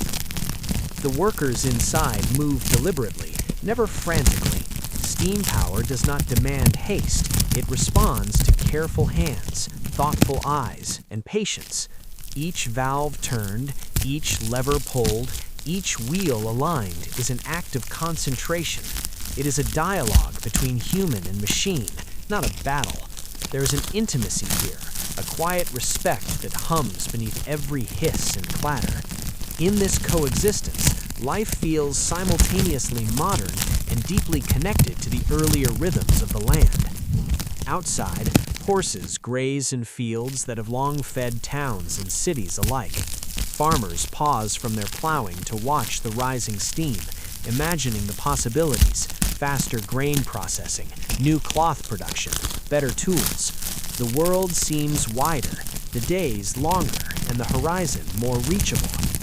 The sun climbs higher, and the morning fog dissolves. Light glimmers off metal and water alike. Shadows stretch along wooden fences, stone walls, and gently rolling hills. In this calm landscape, the first factories begin to emerge. Wooden walls give way to brick. Open rafters accommodate belts, wheels, and cogs. The air smells faintly of coal, metal, and warm wood, a mixture that hints at change without feeling harsh. Workers speak quietly, coordinating movement, listening to hiss and thrum as a conductor listens to an orchestra. There is no panic, there is no fear, only the quiet excitement of progress, measured, intentional, and patient. Evening comes slowly, softening the new landscape with muted golds and silvers. Steam whistles announce the close of the day, a high, clear sound that resonates across the hills. Families gather in homes built by carpenters who worked long before, in houses lit by candles that now compete with faint gaslight from nearby streets. They talk softly about the day's work, the new machinery, the promise of faster harvests and lighter labor. Children listen, their imaginations alight with the possibilities. Outside, shadows stretch long across fields and streets.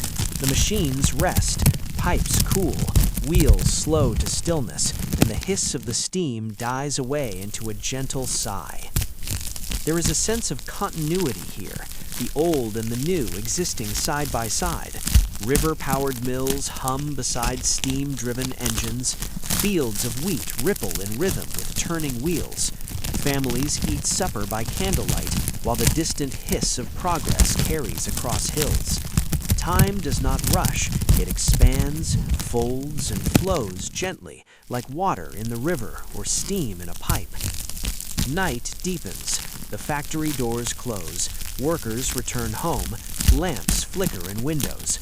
And somewhere in the distance, the faint whistle of steam carries across the town, threading through wooden streets, barns, and cottages. It is a lullaby, a call to rest, to reflection, to quiet awareness that the world is changing, but slowly, with care and intention. The hiss of machinery is now familiar. It soothes like the turning of a millstone or the rhythm of a loom. It is the heartbeat of a new era, steady, patient, and calm. As you lie in your own room, perhaps you can imagine that distant whistle. Perhaps you hear it echo faintly through time, a reminder that change does not always roar. It sometimes hums, moves quietly, and blends with the rhythms we already know. You feel the rhythms settle in your own body. Inhale, exhale, steady, slow. Pistons move, belts turn, water steams, wheels rotate, and your mind drifts with them, carried on the gentle pulse of history. Somewhere in this imagined town, a father looks at his children, hands calloused from work, yet tender from care, and says nothing. The children understand without words.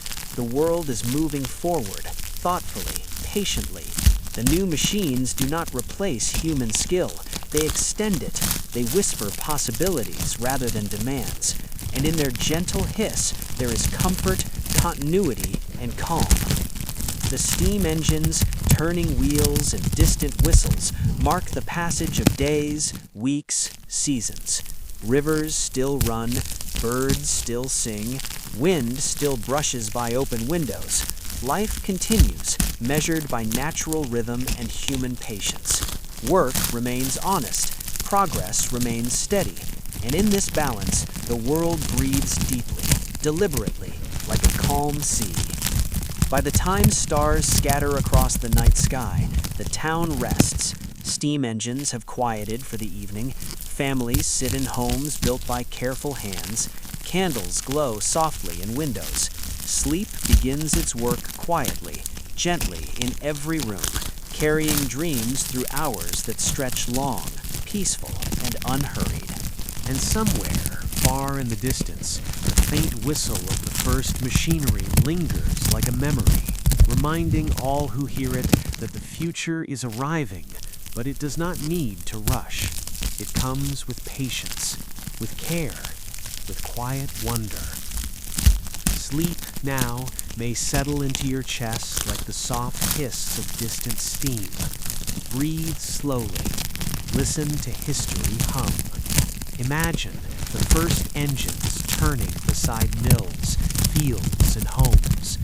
Let the rhythm of human hands and mechanical wheels lull you deeper into rest. You are carried gently into night, safe, calm, and cradled by the soft awakening of a new world. In the early decades of America's industrial awakening, there were places where quiet patience meant raw strength, where hands, steam, and fire combined to shape a young nation. One of these places was the foundry, a workshop of steel, molten metal, and careful hands. Unlike the bright and noisy factories that would rise later, early foundries were measured, deliberate, and rhythmic. They moved slowly, with care, like rivers guided by human skill. Here, steel was born, tools were forged, and progress began to hum softly through the land. Imagine standing outside a small brick building on the edge of a growing town. Smoke coils gently from a low chimney, carrying the faint scent of coal and iron. The sun is low, soft in the sky, casting long shadows over dirt streets. Inside, the atmosphere is warm and still, heavy with the scent of heated metal and the quiet focus of men at work. It is not chaos, it is orchestration. Every movement has a place, every sound its reason. Inside the foundry, a worker, perhaps named Josiah, or Samuel, or Henry, wipes sweat from his brow and adjusts his leather apron. His hands are thick, calloused from years of labor, yet precise. Every strike of the hammer, every turn of the mold, and every careful pour of molten metal must be exact. Steel does not forgive error, and the hands that guide it must be steady. He inhales slowly, listening to the hiss of steam, the soft rumble of coals, the rhythmic tapping of iron against iron. These sounds form a pattern, almost meditative, calming to those who move within it. Steel is born slowly in this world. Blocks of iron are heated until they glow like sunrise trapped in metal. The heat radiates outward, filling the room with warmth. Workers rotate, hammer, and bend with care. Sparks drift lazily, not in frenzied arcs, but like tiny golden fireflies dancing in time with hands and breath. It is not only work, it is conversation between human skill and raw material, between patience and strength. In one corner, a mold waits quietly. Sand, pressed firm, holds the shape of a future tool, a plowshare, a wheel hub, or a hinge. A worker pours molten metal into it, slow, steady, controlled. It fills the cavity, settling like liquid sunlight into form. Steam rises in soft coils, and the smell of hot iron mingles with faint smoke from the forge. Each pour is deliberate. Each strike of a hammer, each cooling of steel is an act of care. Nothing is rushed. Nothing is wasted. Nearby, apprentices move quietly, learning the rhythm. They hold tongs, observe the angles of molten metal, and mirror the motions of the masters. They are patient. They are attentive. Here in the foundry, time moves differently, measured by heat, by solidifying metal, by the slow hum of work rather than by clocks or hurried footsteps. Outside, the town is waking.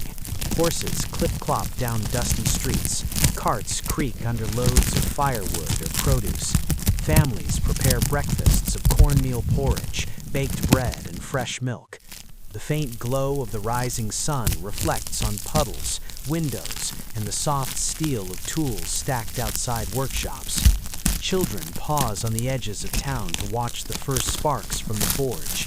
They are fascinated not by spectacle, but by quiet transformation. Iron becoming steel, labor becoming utility, patience becoming permanence. By mid-morning, the rhythm of the foundry settles into a steady hum.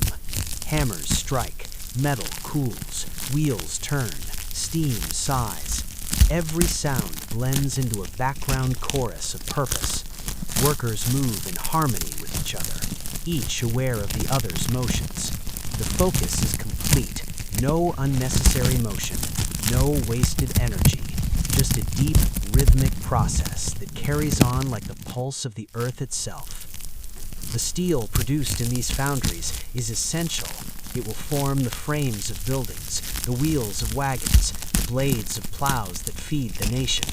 Every piece carries intention, patience, and skill. Early America is built on these small acts of meticulous craft. The men and women who work here are not seeking glory. They seek precision. They seek permanence. And through their steady hands, they achieve it. As the day warms, the sun spills fully into the open windows of the foundry. Light glints off polished metal, gleams on water bottles from the cooling process, and dances across dust motes.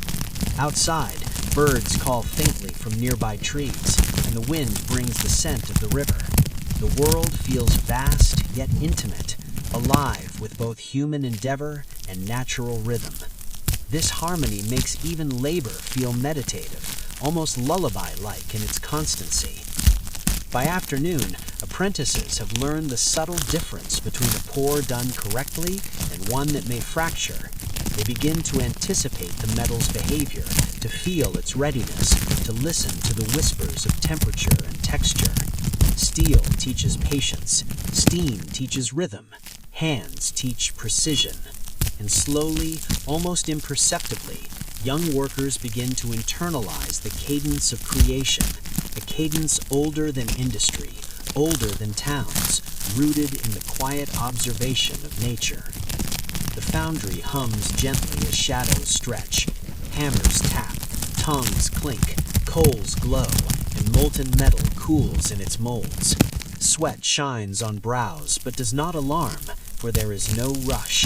Each movement is deliberate, thoughtful. A craftsman steps back to admire a newly forged tool, its edges sharp, its weight perfect, its balance a small triumph of patience.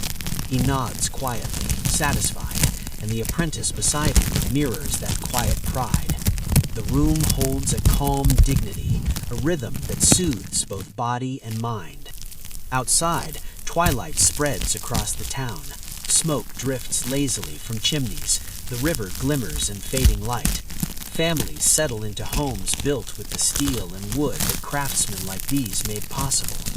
Children laugh in the fading sun, their shadows stretching long across fields and streets. Birds roost in trees, singing the last notes of the day. And the foundry, once again, becomes a place of calm reflection, its work paused, ready to resume with dawn. In the quiet of evening, the foundry feels almost sacred. Every tool, every mold, every finished piece of steel tells a story of careful attention. Time slows. Breathing matches the rhythm of earlier labor. Inhale, exhale, tap, pour, hum. Even as sleep approaches for those who have worked the day, the lessons of the foundry linger. Patience, focus, precision, and the quiet power of steady hands. As night deepens, the men leave for home, their hands tired but proud. The embers of the forge glow softly, hissing faintly as the day's energy fades. Metal settles. The building exhales warmth, dust, and memory.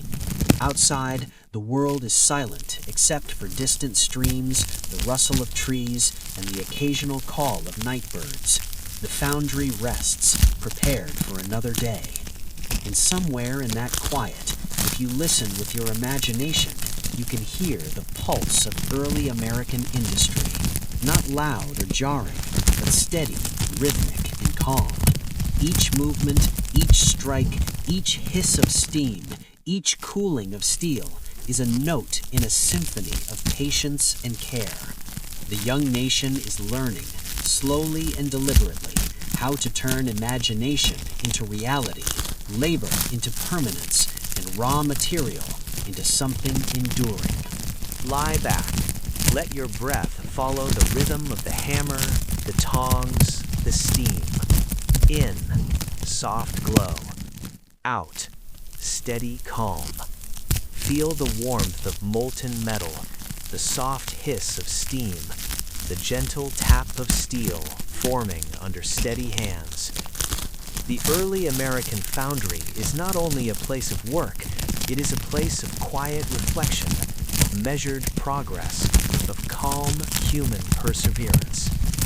The world of steel, steam, and steady hands continues beyond this story, reaching forward into your own imagination. It teaches that work can be gentle, progress can be measured, and achievement can be patient. The sound of hammers, the warmth of the forge, and the careful placement of molten metal carry through time, whispering comfort, stability, and calm. As you drift deeper into sleep, imagine the foundry quiet, the last ember dimming, the metal cooling, the air soft and warm. Feel the steady rhythm of the past pulse through you. Your body, your mind, your breath follow the slow, unhurried cadence of the first American industry. Calm, precise, enduring. Sleep now, cradled by steel and steam, soothed by steady hands, and carried into the night by the gentle pulse of a nation learning to build, one patient, deliberate act at a time. Before the roar of engines and the buzz of bright lights, before the clatter of modern commerce and the rush of digital exchange, towns across early America awoke to a different rhythm, the gentle unfolding of markets at dawn. Here, commerce was measured not by speed or efficiency, but by trust, patience, and simple human interaction. The towns themselves seemed to stretch and yawn as the sun rose, and in the quiet streets, a delicate balance of life began to stir. Imagine a small town nestled along a river or at the crossroads of rolling hills. Wooden buildings line narrow streets, some with clapboard siding, some with brick. Smoke rises from chimneys, curling slowly into the crisp morning air. Horses paw softly on cobblestones or dirt, and carts creak as they are loaded for the day ahead. The sky is a soft gradient, pale pinks and golds fading into blue. There is a stillness here, a calm before the gentle clamor of trading voices. At the heart of this town lies the market square. By dawn, merchants and farmers already begin arranging their goods. Stalls are simple wooden tables or cloth-draped trestles. On them, baskets of apples, pears, and peaches glow softly in the early light. Fresh bread, baked overnight in brick ovens, releases a comforting aroma. Cloth, yarn, and leather goods are folded or hung neatly, catching the sun's first rays. Barrels of grain and sacks of flour, carefully measured, wait for careful hands to lift and carry. The people themselves arrive slowly, like a river feeding a calm sea. Farmers just returned from long hours in fields or barns carry produce that glimmers with dew. Artisans display their wares, copper pots, hand-forged tools, wooden toys, carved spoons. Everyone is awake, attentive, alert, yet the pace is measured. There is no rush, no noise that startles the morning. The market hums quietly, a low, constant rhythm of preparation, conversation, and anticipation. At the center of the square, a man sets up his table of candles, each taper polished smooth and resting in neat rows. Beeswax gives off a faint honeyed scent. Beside him, a woman arranges baskets of eggs, each one carefully chosen for size and quality. Children run along the edges of stalls, carrying messages for parents or helping set up small displays. Their laughter is soft, melodic, and part of the overall harmony of the morning. Trust is the currency here as much as coins. Buyers and sellers know each other by sight, sometimes by generations. A farmer might greet the baker with a nod, acknowledging bread made from his grain. The blacksmith might hand a carefully forged hinge to a carpenter who smiles in appreciation, knowing that the tool is balanced and steady. Trades are made not only for profit, but for continuity, the understanding that one day a favor or a good trade will be returned. As the sun climbs, gentle patterns emerge. Merchants display their goods in a careful order, understanding that presentation matters, but more importantly, they understand the weight of honesty. A bright apple will not be hidden beneath bruised fruit. A scale will not be tampered with. Every action carries the quiet reassurance that both buyer and seller are seen, valued, and respected. The ip rhythm of early commerce is almost hypnotic in its simplicity. Arrange, display, sell, exchange, repeat. The sounds of the market are soothing in their constancy. Wooden carts creak under gentle pressure. Baskets scrape against tables as goods are rearranged. Coins clink softly, measured, not hurriedly. Conversations rise and fall like a soft melody, punctuated by laughter, greetings, and polite negotiation. Children run, horses whinny softly, the river murmurs in the distance, all blending into a soundscape that is both alive and calming. Somewhere near the edge of the square, a miller weighs flour for a baker. The scale tips gently, settling into balance. The baker nods, counting coins with care, ensuring fairness. Nearby, a farmer exchanges eggs for yarn, a barter done with smiles and conversation. Each transaction carries a sense of dignity and completeness, not pressure or urgency. It is a dance, slow and deliberate, with every step observed, understood, and honored. By mid-morning, the sun fully illuminates the square. Stalls glow with color, warm light bouncing off polished wood and fresh produce. Merchants offer small samples, a slice of cheese, a piece of bread, a sample of yarn. Passers-by stop to examine, to smell, to consider, to appreciate the beauty and utility of the goods on display. Evening will bring different rhythms, cleaning, counting, walking home through fading light, but the morning market sets the tone for the day. The trust established, the products exchanged, the interactions performed carefully and respectfully create a foundation for the community. It is here, in these quiet early moments, that society reinforces itself. Through honest commerce, shared labor, and measured rhythm, life moves steadily, securely, and with grace. Some visitors may arrive from other towns or villages. They watch the market unfold, perhaps unaware of the careful human choreography they witness. Merchants greet them warmly, explain the origin of goods, and encourage thoughtful selection. Bartering is gentle, polite, and often accompanied by conversation.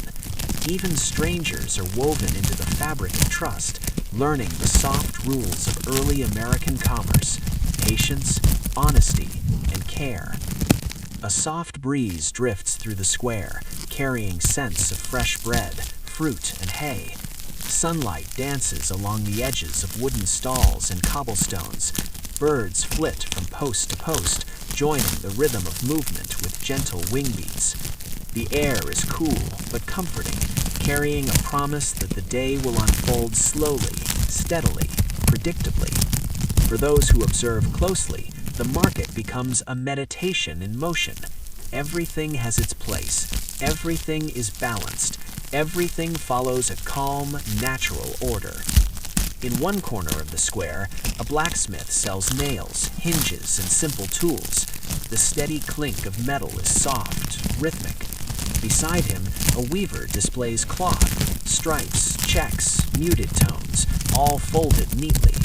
Children peek at the colors and textures, eyes wide with curiosity.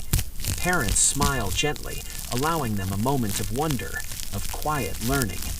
Every action, every glance, every exchange contributes to a larger sense of community, a slow, steady heartbeat of connection. By mid-morning, the market has settled into its midday rhythm. The early rush is past, but activity continues gently.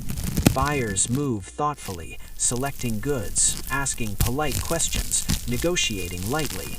Sellers respond calmly, aware of their role in maintaining fairness and order. Conversation rises and falls in measured cadence, echoing softly across the square. It is an orchestra of civility and trust, a rhythm both simple and profound. Even as trade continues, the surrounding town is alive in harmony. Children play quietly along alleys. Horses graze near wooden fences. Smoke drifts from cooking fires.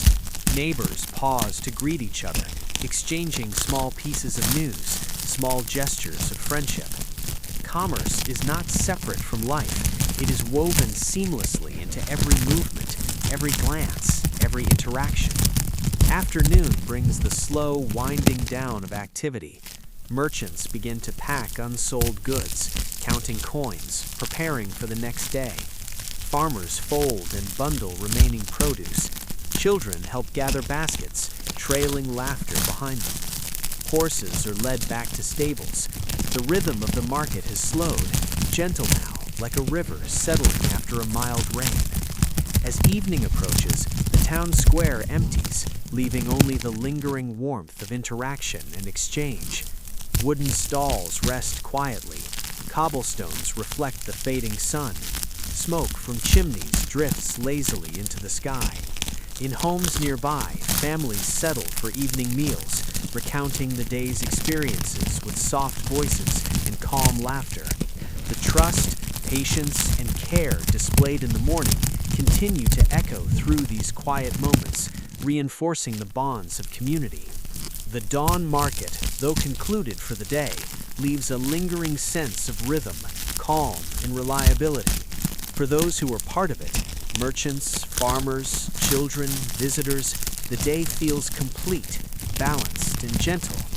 Every exchange, every conversation, every smile contributes to the larger story of a town learning to sustain itself with fairness, patience, and shared purpose. As night settles over the town, the air cools and quiet deepens. The market square rests, empty but alive in memory. Cobblestones hold the impressions of morning footsteps. Stalls seem to breathe slowly, retaining warmth and faint sense of goods. The town's heartbeat continues in homes, fires, and hearths. Children sleep soundly, lulled by the rhythm of early commerce and the gentle unfolding of daily life. If you close your eyes now, you can imagine it. The soft sunrise, the gentle clinking of coins, the scent of bread, the warm glow of wooden stalls, and the quiet hum of human activity. Breathe slowly, deeply, in rhythm with the calm flow of a town at dawn. Inhale soft gold sunlight and fresh produce. Exhale trust, patience, and connection. Feel the peace of centuries past, the harmony of early American markets, and the steady, comforting rhythm of life moving gently forward. In the early years of the 19th century, before railroads stretched their iron fingers across the continent, before engines roared with impatient urgency, America moved at the pace of water, wood, and gentle human effort. Canals, narrow and deliberate, cut through valleys and hills, connecting towns and cities in a quiet, purposeful web. Along these canals, wooden barges floated slowly, guided by the steady pull of horses walking along towpaths. This was commerce in rhythm, trade in cadence, life measured and calm. Imagine the dawn breaking over a sleepy canal town. Mist hovers above the water, soft and silver, curling like a thin veil between the banks. The air is cool, carrying the faint scent of river mud, wood, and the delicate sweetness of early morning blooms. Birds call softly, their wings skimming low over glassy water. Wooden homes and warehouses align the canal, their reflection mirrored perfectly in the still water. A quiet sense of anticipation fills the air, the beginning of another day along these gentle, purposeful waterways. Along the towpath, a line of horses stands patiently, bridles held lightly by hands familiar with the rhythm of water and weight. They sway slightly, shifting hooves in soft unison. Behind them, wooden barges float slowly, their hulls cutting through the mirror-like surface, carrying crates of flour, barrels of salted meat, sacks of grain, and bundles of cloth. Each load is stacked carefully, balanced to avoid tipping, a testament to the meticulous care of those who built and loaded these vessels. The barge crews are quiet but attentive. Some stand at the bow, watching the water and guiding ropes. Others adjust sails or manage rudders, ensuring that the vessel glides smoothly, almost effortlessly along the narrow canal. The sound of water lapping against wooden hulls is steady and soothing, a slow percussion that echoes in the mind like a heartbeat. Occasionally, the soft clop of a horse's hoof breaks the rhythm, but always returning to the gentle harmony of movement. Goods travel not only slowly, but with intention. Flour from distant mills, vegetables from fertile fields, timber from the forests, coal from the mines. Each crate, sack, and barrel represents the patient labor of someone far away. Farmers, millers, blacksmiths, carpenters, and merchants all contribute to the flow, their efforts converging along the calm, winding channels of the canals. Trade is not frantic, it is deliberate, measured, and steady. Every journey is planned with care, every cargo loaded with thought, every rope tied and knot secured with patience. Along the banks, families begin their morning routines. Children follow the barge crews with curiosity, peering over the railings at crates balanced carefully. Fishermen cast lines, their movements slow and deliberate, almost meditative. Women carry baskets of fresh milk, bread, and produce to the docks to exchange for goods arriving from distant towns. The air carries a soft murmur of greetings, laughter, and quiet conversation. There is no rush, no urgency, only the careful unfolding of a day in harmony with movement and water. Barges pass under simple wooden bridges, their beams casting soft shadows across the calm surface. The reflection of timber and sky in the water creates a sense of continuity, a mirror of the rhythm above and below. Horses walk steadily along the towpath, ropes held loosely, hooves striking soft earth in sync with the glide of wood and water. The pace of travel is slow, allowing the mind to absorb the world, the subtle ripple of the canal, the wind through reeds, the occasional splash of fish. Everything moves with calm intention, measured and secure. Along the canal, warehouses stand quiet but ready. Merchants open doors to receive goods from distant towns. Crates are unloaded carefully, balances checked, inventory recorded with careful hands. In the kitchens of nearby homes, flour and grain are set aside to bake bread. In workshops, cloth is cut for clothing.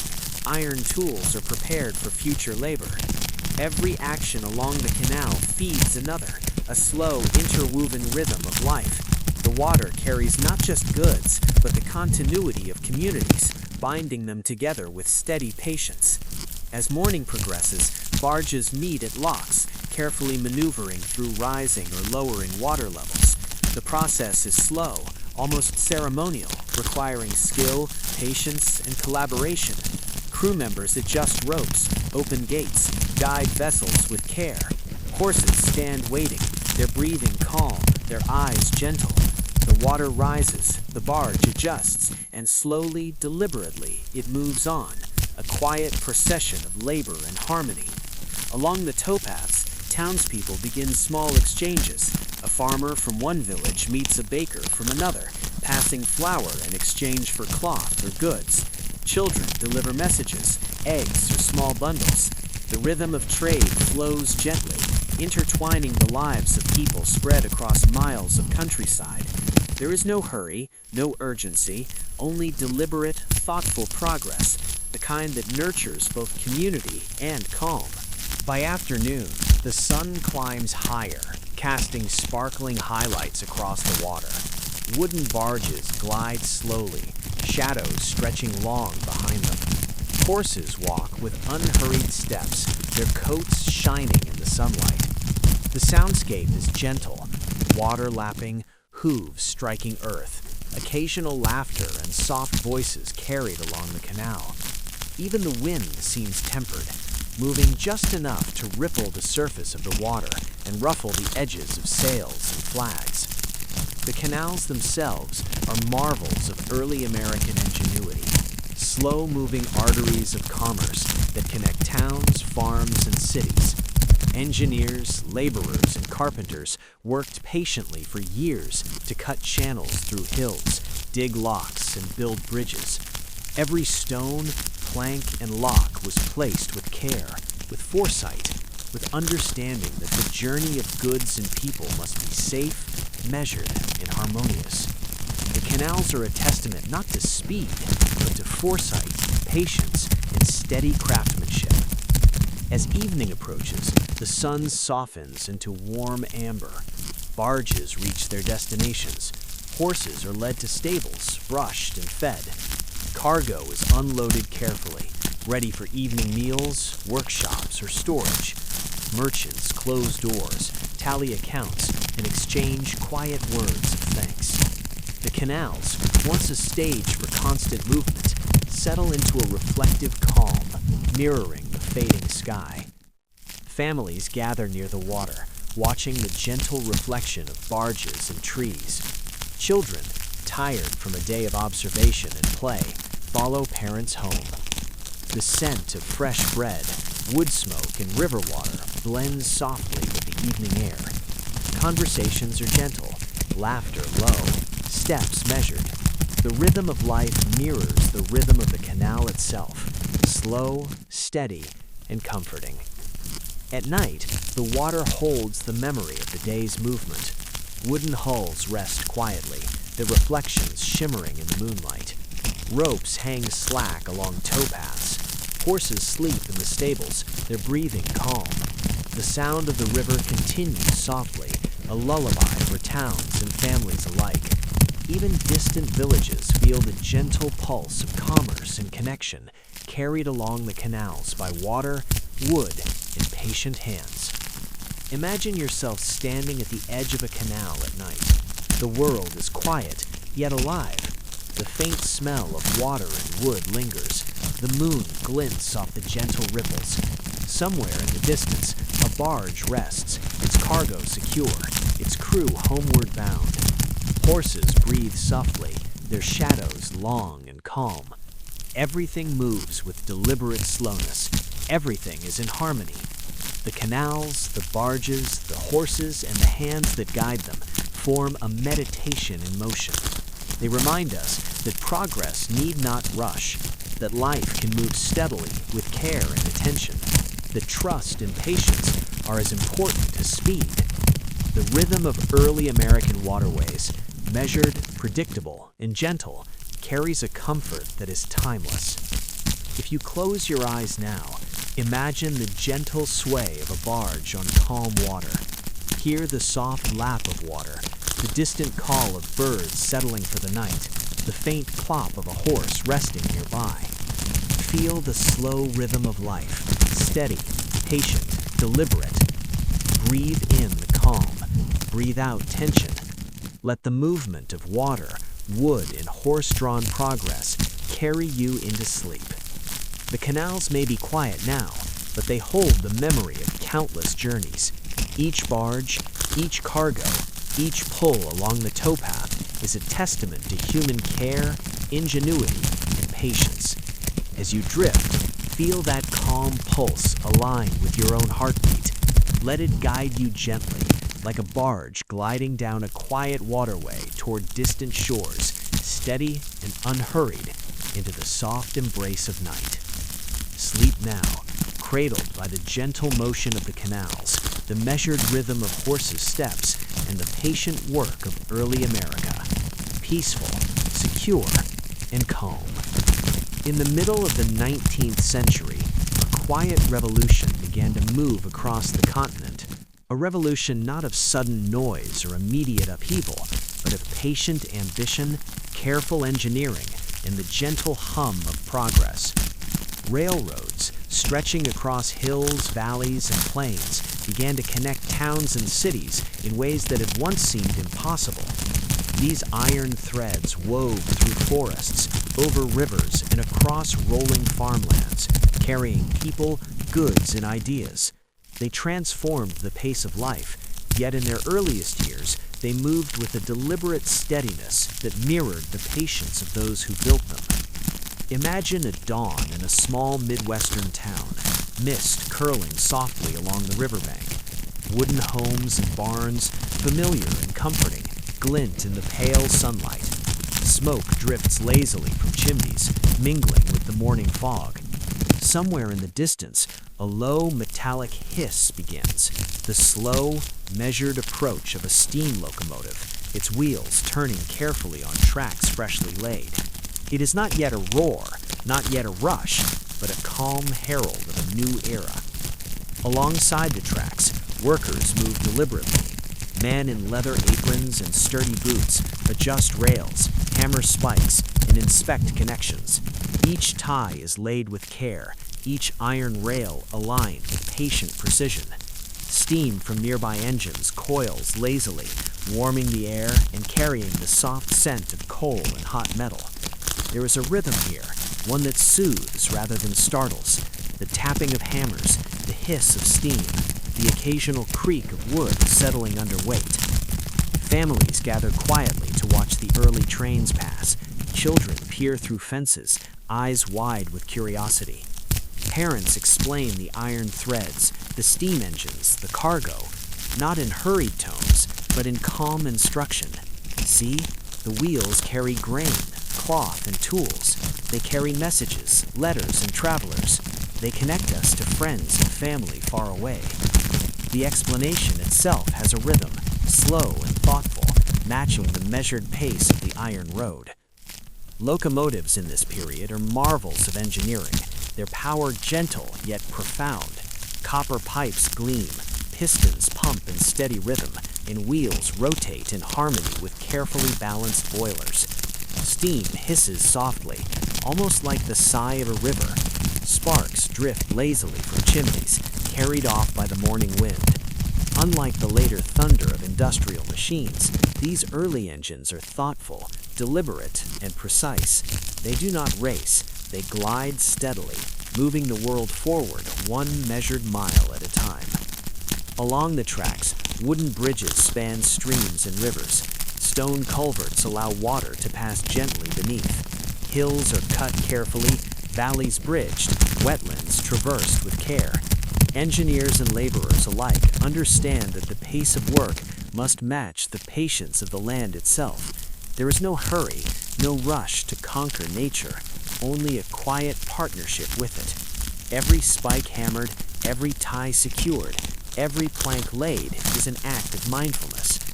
In the towns along the route, goods arrive and depart with calm purpose. Farmers load grain and produce onto flatbed cars. Millers stack sacks of flour. Merchants prepare crates of cloth, tools, and supplies. Letters and parcels move steadily, quietly, connecting communities. The train is a slow artery, flowing patiently across the land, linking lives and livelihoods. Each journey carries care, each delivery preserves trust, and each whistle of the engine is a gentle signal of progress. Imagine standing on a platform at sunrise. The train approaches gradually, steam curling like morning fog. Its wheels hiss softly on iron tracks. The smell of coal mingles with crisp air. Passengers, dressed in wool and linen, wait calmly to board. They carry baskets, parcels, and hopes. Children hold small toys or apples, peering curiously at the engine. The conductor tips his hat, nods politely, and assists travelers with gentle precision. Boarding is deliberate, unhurried, each step measured. As the train glides along, it passes forests and fields, rivers and hills, small towns and farms. Windows reveal the slow beauty of early America. Sunlight flickering through trees, waves on rivers, cattle grazing in pastures, distant hills rolling gently under vast skies. There is a meditative quality to the motion. Unlike the frantic rush of modern travel, the train's pace allows for observation, reflection, and appreciation. Travelers feel the rhythm of the wheels, the sway of the cars, the quiet push of steam, a lullaby of progress in motion. The workers on the train, engineers, firemen, brakemen, move with care. Coal is shoveled with measured strength, valves adjusted precisely, brakes applied slowly when needed. Each movement requires attention, concentration, and respect for both the engine and the passengers. It is a cooperative dance, every hand, every eye, every ear, attuned to the rhythm of steam, metal in motion. In the countryside, farmers pause to watch the train pass. Children wave small hands. Adults nod quietly, appreciating the connection the iron threads provide. Goods are moved farther and faster than ever before, yet the process remains deliberate, respectful of the land and its people. Grain that once would take days to reach distant markets now arrives steadily, safely, in measured pace. Cloth, tools, and letters travel with the same careful attention. The rhythm of commerce becomes intertwined with the rhythm of life, each supporting the other. Along mountain passes, tracks wind carefully through cuts and tunnels. Bridges span deep gorges, built with meticulous planning and patience. Steam whistles announce the train's approach far in advance, a gentle reminder to those nearby that progress is passing, calm and deliberate. Workers maintain the tracks with attention to detail, every spike hammered firmly, every tie inspected, every rail aligned perfectly. The movement of the train is safe, steady, and harmonious with the land. By evening, the train reaches small towns along its route. The last light of the sun glows softly on brick warehouses, wooden platforms, and cobblestone streets. Horses rest in nearby stables. Workers finish unloading cargo, carefully stacking goods for delivery. Families gather in homes nearby, meals prepared from local produce and freshly baked bread. The train, having moved steadily through the day, settles in a quiet siding, steam dissipating slowly into the cool evening air. Night brings stillness to the tracks. The iron threads stretch endlessly, connecting mountains, rivers, forests, and towns. The memory of the day's journeys lingers in the gentle hiss of cooling engines, the faint creak of wooden bridges, and the distant clatter of cargo being stored. The land rests, the people rest, and the trains, silent now, await the slow return of dawn. If you close your eyes, you can imagine standing on the platform as the first train of morning approaches. Feel the gentle vibration of wheels on tracks, hear the hiss of steam and the soft clop of distant horses along old roads. Smell coal, iron, and morning dew. Observe sunlight glinting on rails, bridges, and rivers. Breathe in rhythm with the engine. Inhale, exhale, steady, calm. Let the slow, deliberate motion lull you deeper into reflection, into calm, into sleep. The railroads of early America were not just transportation, they were a meditation in movement, a careful threading of distant communities, a gentle promise of connection across the continent. Each mile of track, each bridge, each train car, each journey represents patience, planning, and quiet care. Progress was measured, not rushed. Lives were connected, not hurried. The iron threads carried more than people and goods. They carried hope, communication, trust, and the knowledge that distance could be bridged without sacrificing attention to care. Travelers, merchants, and families all contributed to this rhythm, their lives synchronized with the slow, steady pulse of the rails.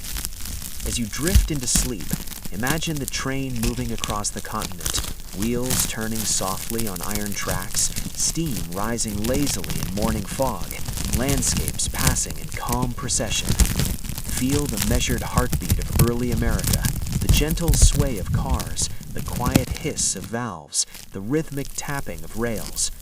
Let your breath match the motion, calm, steady, unhurried. Sleep now, carried along by the iron threads, cradled by the patience, care, and deliberate progress of early American railroads.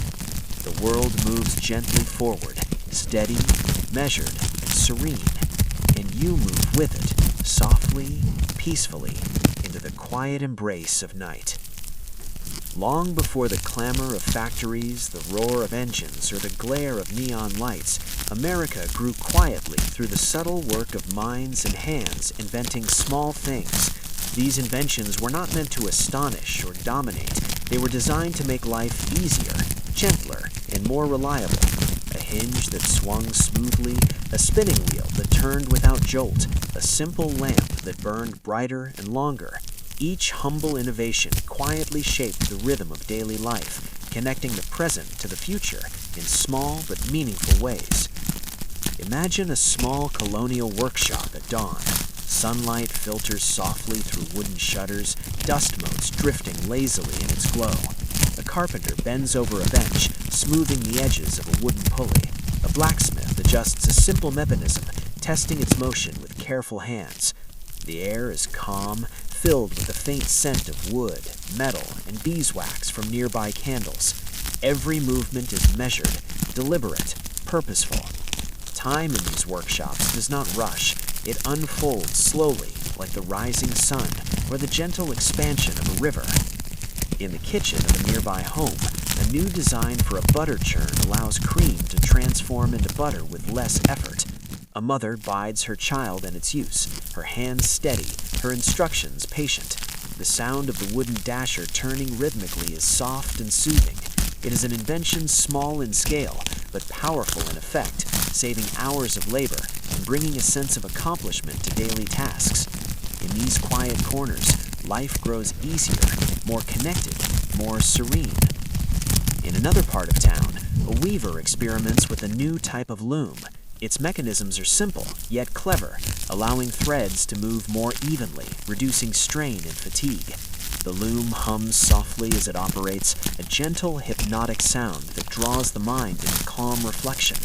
Children pause to watch, entranced by the steady motion and the delicate rhythm of creation. Every turn of the shuttle carries both cloth and the promise of a slightly brighter, more manageable future. Even in workshops far from bustling cities, inventors find inspiration in small details. A blacksmith might adjust the design of a hinge to make doors swing more quietly. A potter might refine a mold so that clay forms more easily, reducing breakage. Each adjustment, though minor in appearance, carries profound consequences over time. These small inventions ripple outward. A hinge lasts longer, a churn requires less effort, a loom produces more cloth, and life becomes gently more manageable. Imagine walking down a quiet street in a growing town. Morning sunlight touches brick and clapboard, illuminating shop signs and windows filled with curious objects. A small bell tinkles as a customer enters a store, the sound soft and deliberate. Inside, shelves hold tools, containers, and devices that were once new ideas, now quietly adopted into daily life. Each one represents ingenuity, patience, and careful application of thought to improve human labor and comfort. Farmers in the fields benefit from inventions they may scarcely notice. A new plow design reduces the strain on oxen and horses, allowing furrows to be turned more smoothly. Watering devices and troughs built with clever simplicity conserve both time and energy. These innovations are not celebrated with fanfare. They move quietly, easing daily life and shaping the rhythm of rural communities. The sound of horses' hooves, the whisper of wind through crops, and the steady pull of a plow wheel all blend with the subtle presence of thoughtful invention. In homes, small inventions create comfort and calm. Candles burn longer, lamps shine steadier, locks secure doors more reliably. Sewing devices, scoops, and small tools allow women and men to accomplish tasks with less strain. The result is a gentle flow of life. meals prepared with care, clothes mended with ease, homes maintained with calm confidence. Each innovation, though modest, supports a rhythm of life that is steady, measured, and secure. Across towns, merchants notice subtle improvements in goods. Containers with more reliable lids preserve grains and spices. Simple measuring devices allow for fair trade. Early clocks, accurate and dependable, help families and workers plan the day. Each invention, though small, contributes to the steady pulse of community life. People rely on these innovations without realizing their origin, trusting their careful design and the hands that created them. Even education benefits. A simple mechanical slate allows students to write repeatedly without wasting materials. Paper cutting tools help teachers prepare lessons more efficiently. Every small invention reduces friction in daily life, providing space for thought, learning, and reflection. The rhythm of life is smoother, gentler, easier to navigate. In workshops, inventors experiment with balance and proportion. A carpenter perfects a joint that will not loosen with age. A blacksmith hones a tool that requires less force to operate. A spinner adjusts the tension on a wheel to reduce strain. Each detail matters. Each careful adjustment amplifies the impact over years and generations. These are quiet acts, small innovations that echo through daily life, shaping comfort and productivity in subtle yet enduring ways. In towns near rivers, small water-driven devices harness natural forces. Mills, spinning wheels, and presses move with quiet power, aided by canals and gentle currents. The rhythm of water turning a wheel, pressing grain, or spinning thread mirrors the rhythm of human hands guiding the process. Here, nature and invention coexist in gentle harmony, producing abundance with patient effort and careful observation. Even the earliest factories benefited from subtle ingenuity. Simple mechanical improvements reduced strain, increased reliability, and preserved calm. Belts, pulleys, and gears allowed workers to synchronize movement, distributing effort evenly and quietly. The hum of these machines, though noticeable, was measured, not overwhelming, but steady, like the soft rhythm of wind through trees or water over stones. The influence of small inventions extends beyond the physical. They foster trust, patience, and resilience. A well-made hinge, a reliable churn, a precise scale, each promotes confidence in human effort. Families and communities rely on these devices, knowing they function as intended. The quiet assurance of dependable tools encourages calm thought, careful work, and peaceful reflection. Children grow up surrounded by subtle ingenuity, absorbing its lessons. They observe the gentle motion of a spinning wheel, the precise balance of a scale, the careful design of a lamp. Through observation, they learn patience, attention to detail, and the quiet power of thoughtful creation. In this way, small inventions shape not only life's physical ease, but also character, temperament, and imagination. Even as cities grow, small inventions quietly influence larger systems. Improved locks enhance security in crowded streets. Refined tools increase productivity without straining workers. Simple devices guide trade, communication, and craft. They are unassuming threads woven into the larger fabric of society, each one contributing to stability, efficiency, and calm. At the close of day, workshops empty, families gather, and towns settle into evening light. Lamps glow softly, reflecting the glow of candlelight from centuries past. Tools rest, machines cool, and water-powered devices slow to a quiet rhythm. In homes, meals are shared, tasks completed with calm satisfaction, and the gentle impact of small inventions is felt in every corner. The quiet power of these innovations is evident in the rhythm of daily life. Tasks are accomplished more smoothly, labor is less taxing, Time is used more efficiently. Comfort is enhanced. Trust in tools and systems fosters confidence and calm. The day ends with a sense of order, accomplishment, and gentle satisfaction, all supported by humble inventions that are rarely noticed, yet always present. If you close your eyes, you can imagine the gentle motion of spindles turning, pulleys swinging, water flowing through a mill, and a lamp's steady glow. Hear the quiet hiss of a churn, the soft scrape of a hinge, the faint hum of a loom.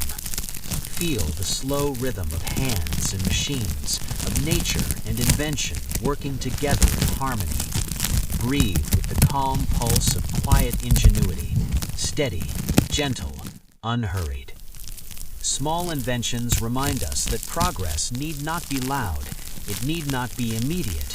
True transformation often moves gently, unnoticed, through careful thought, steady hands, and patient experimentation. They carry the lessons of foresight, patience, and humility, qualities that remain as comforting today as they were centuries ago. Sleep now, cradled by the quiet inventions of early America. Let the hum of thoughtful design, the gentle rhythm of small machines, and the steady motion of hands and tools guide you into rest.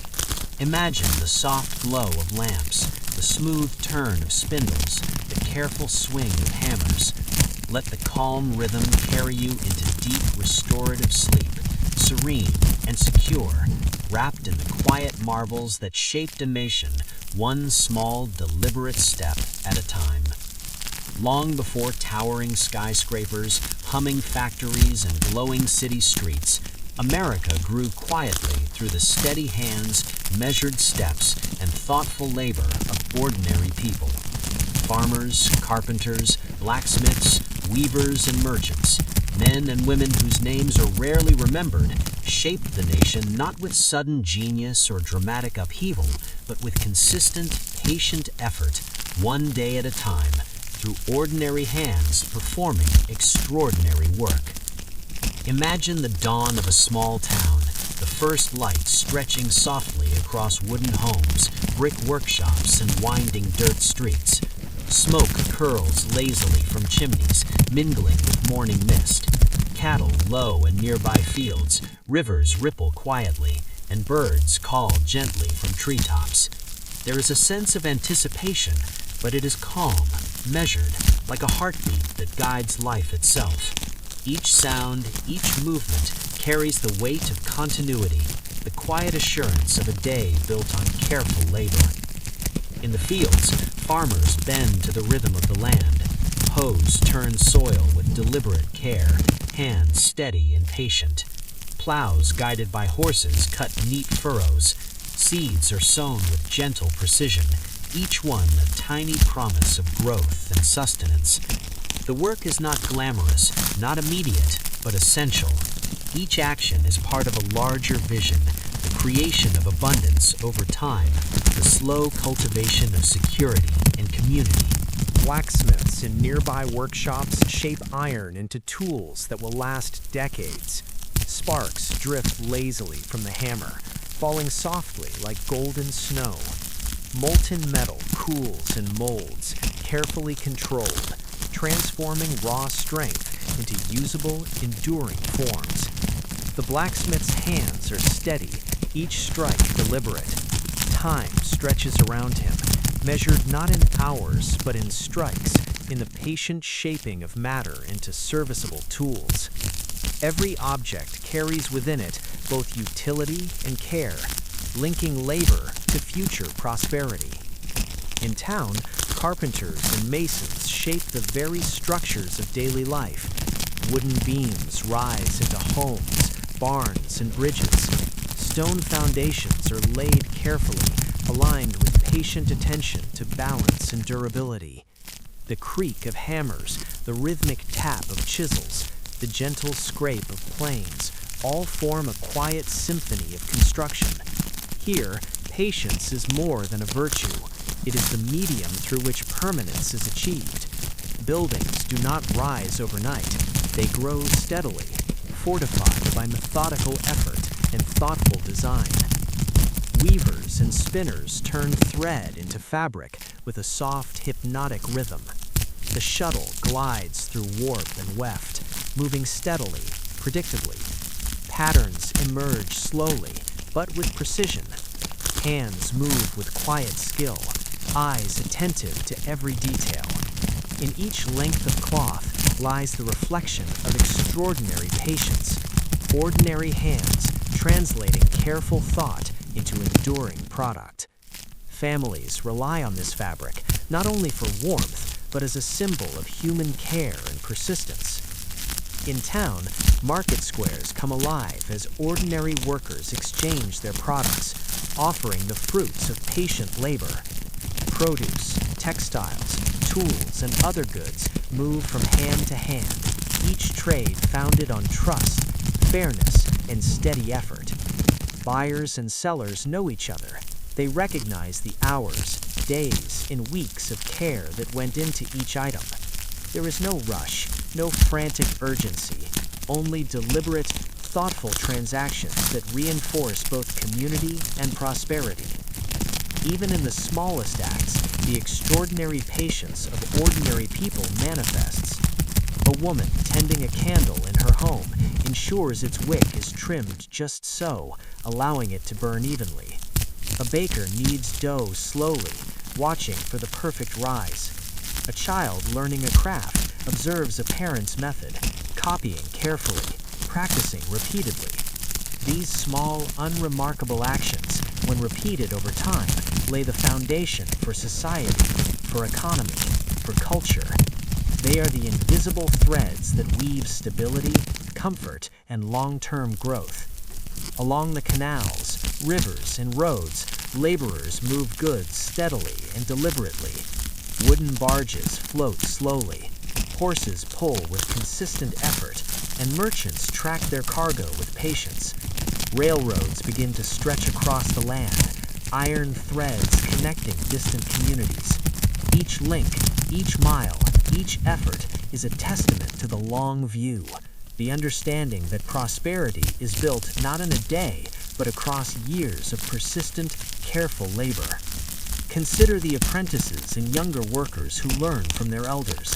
They watch closely, practice diligently, and internalize rhythms of work that cannot be rushed. Over time, they acquire both skill and patience. They inherit more than knowledge. They inherit a mindset, a dedication to consistency, and an understanding that lasting progress requires quiet attention and care. In this way, ordinary people become extraordinary, not through dramatic feats, but through repetition, refinement, and steady commitment. By midday, the town hums with the gentle pulse of coordinated effort. Blacksmiths, carpenters, weavers, bakers, and farmers all contribute, each in their own rhythm, to a shared prosperity. The sounds, hammers tapping, shuttles gliding, horses' hooves clopping, voices greeting neighbors, create a harmonious background to the day's labors. The environment itself seems to encourage patience, reflection, and calm observation. Merchants tally goods, weigh produce, and exchange coins slowly, deliberately.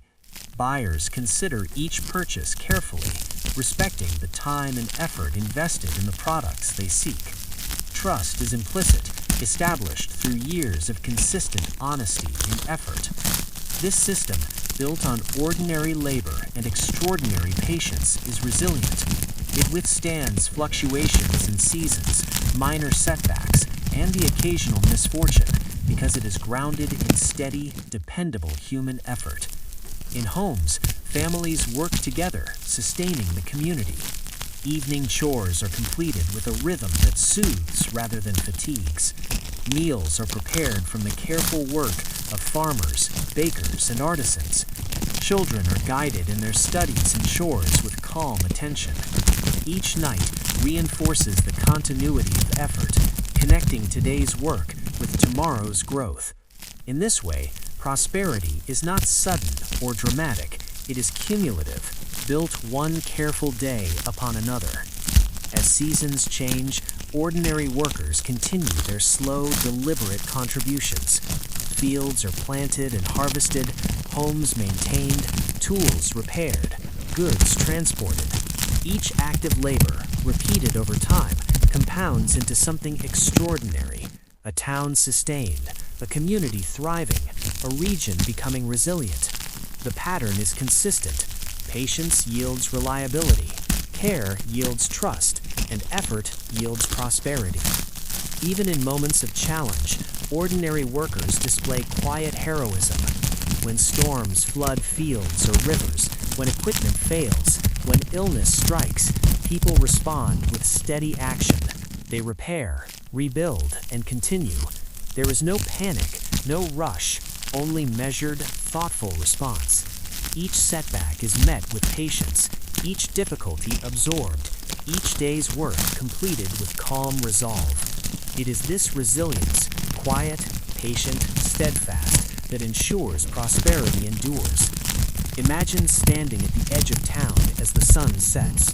The air cools gently, casting long shadows across streets, fields, and workshops. Smoke curls from chimneys, soft and aromatic. The faint sound of tools being cleaned, livestock settling, and children's laughter drifts through the air. You can feel the accumulated effort of countless hands, the rhythm of ordinary labor sustained over years.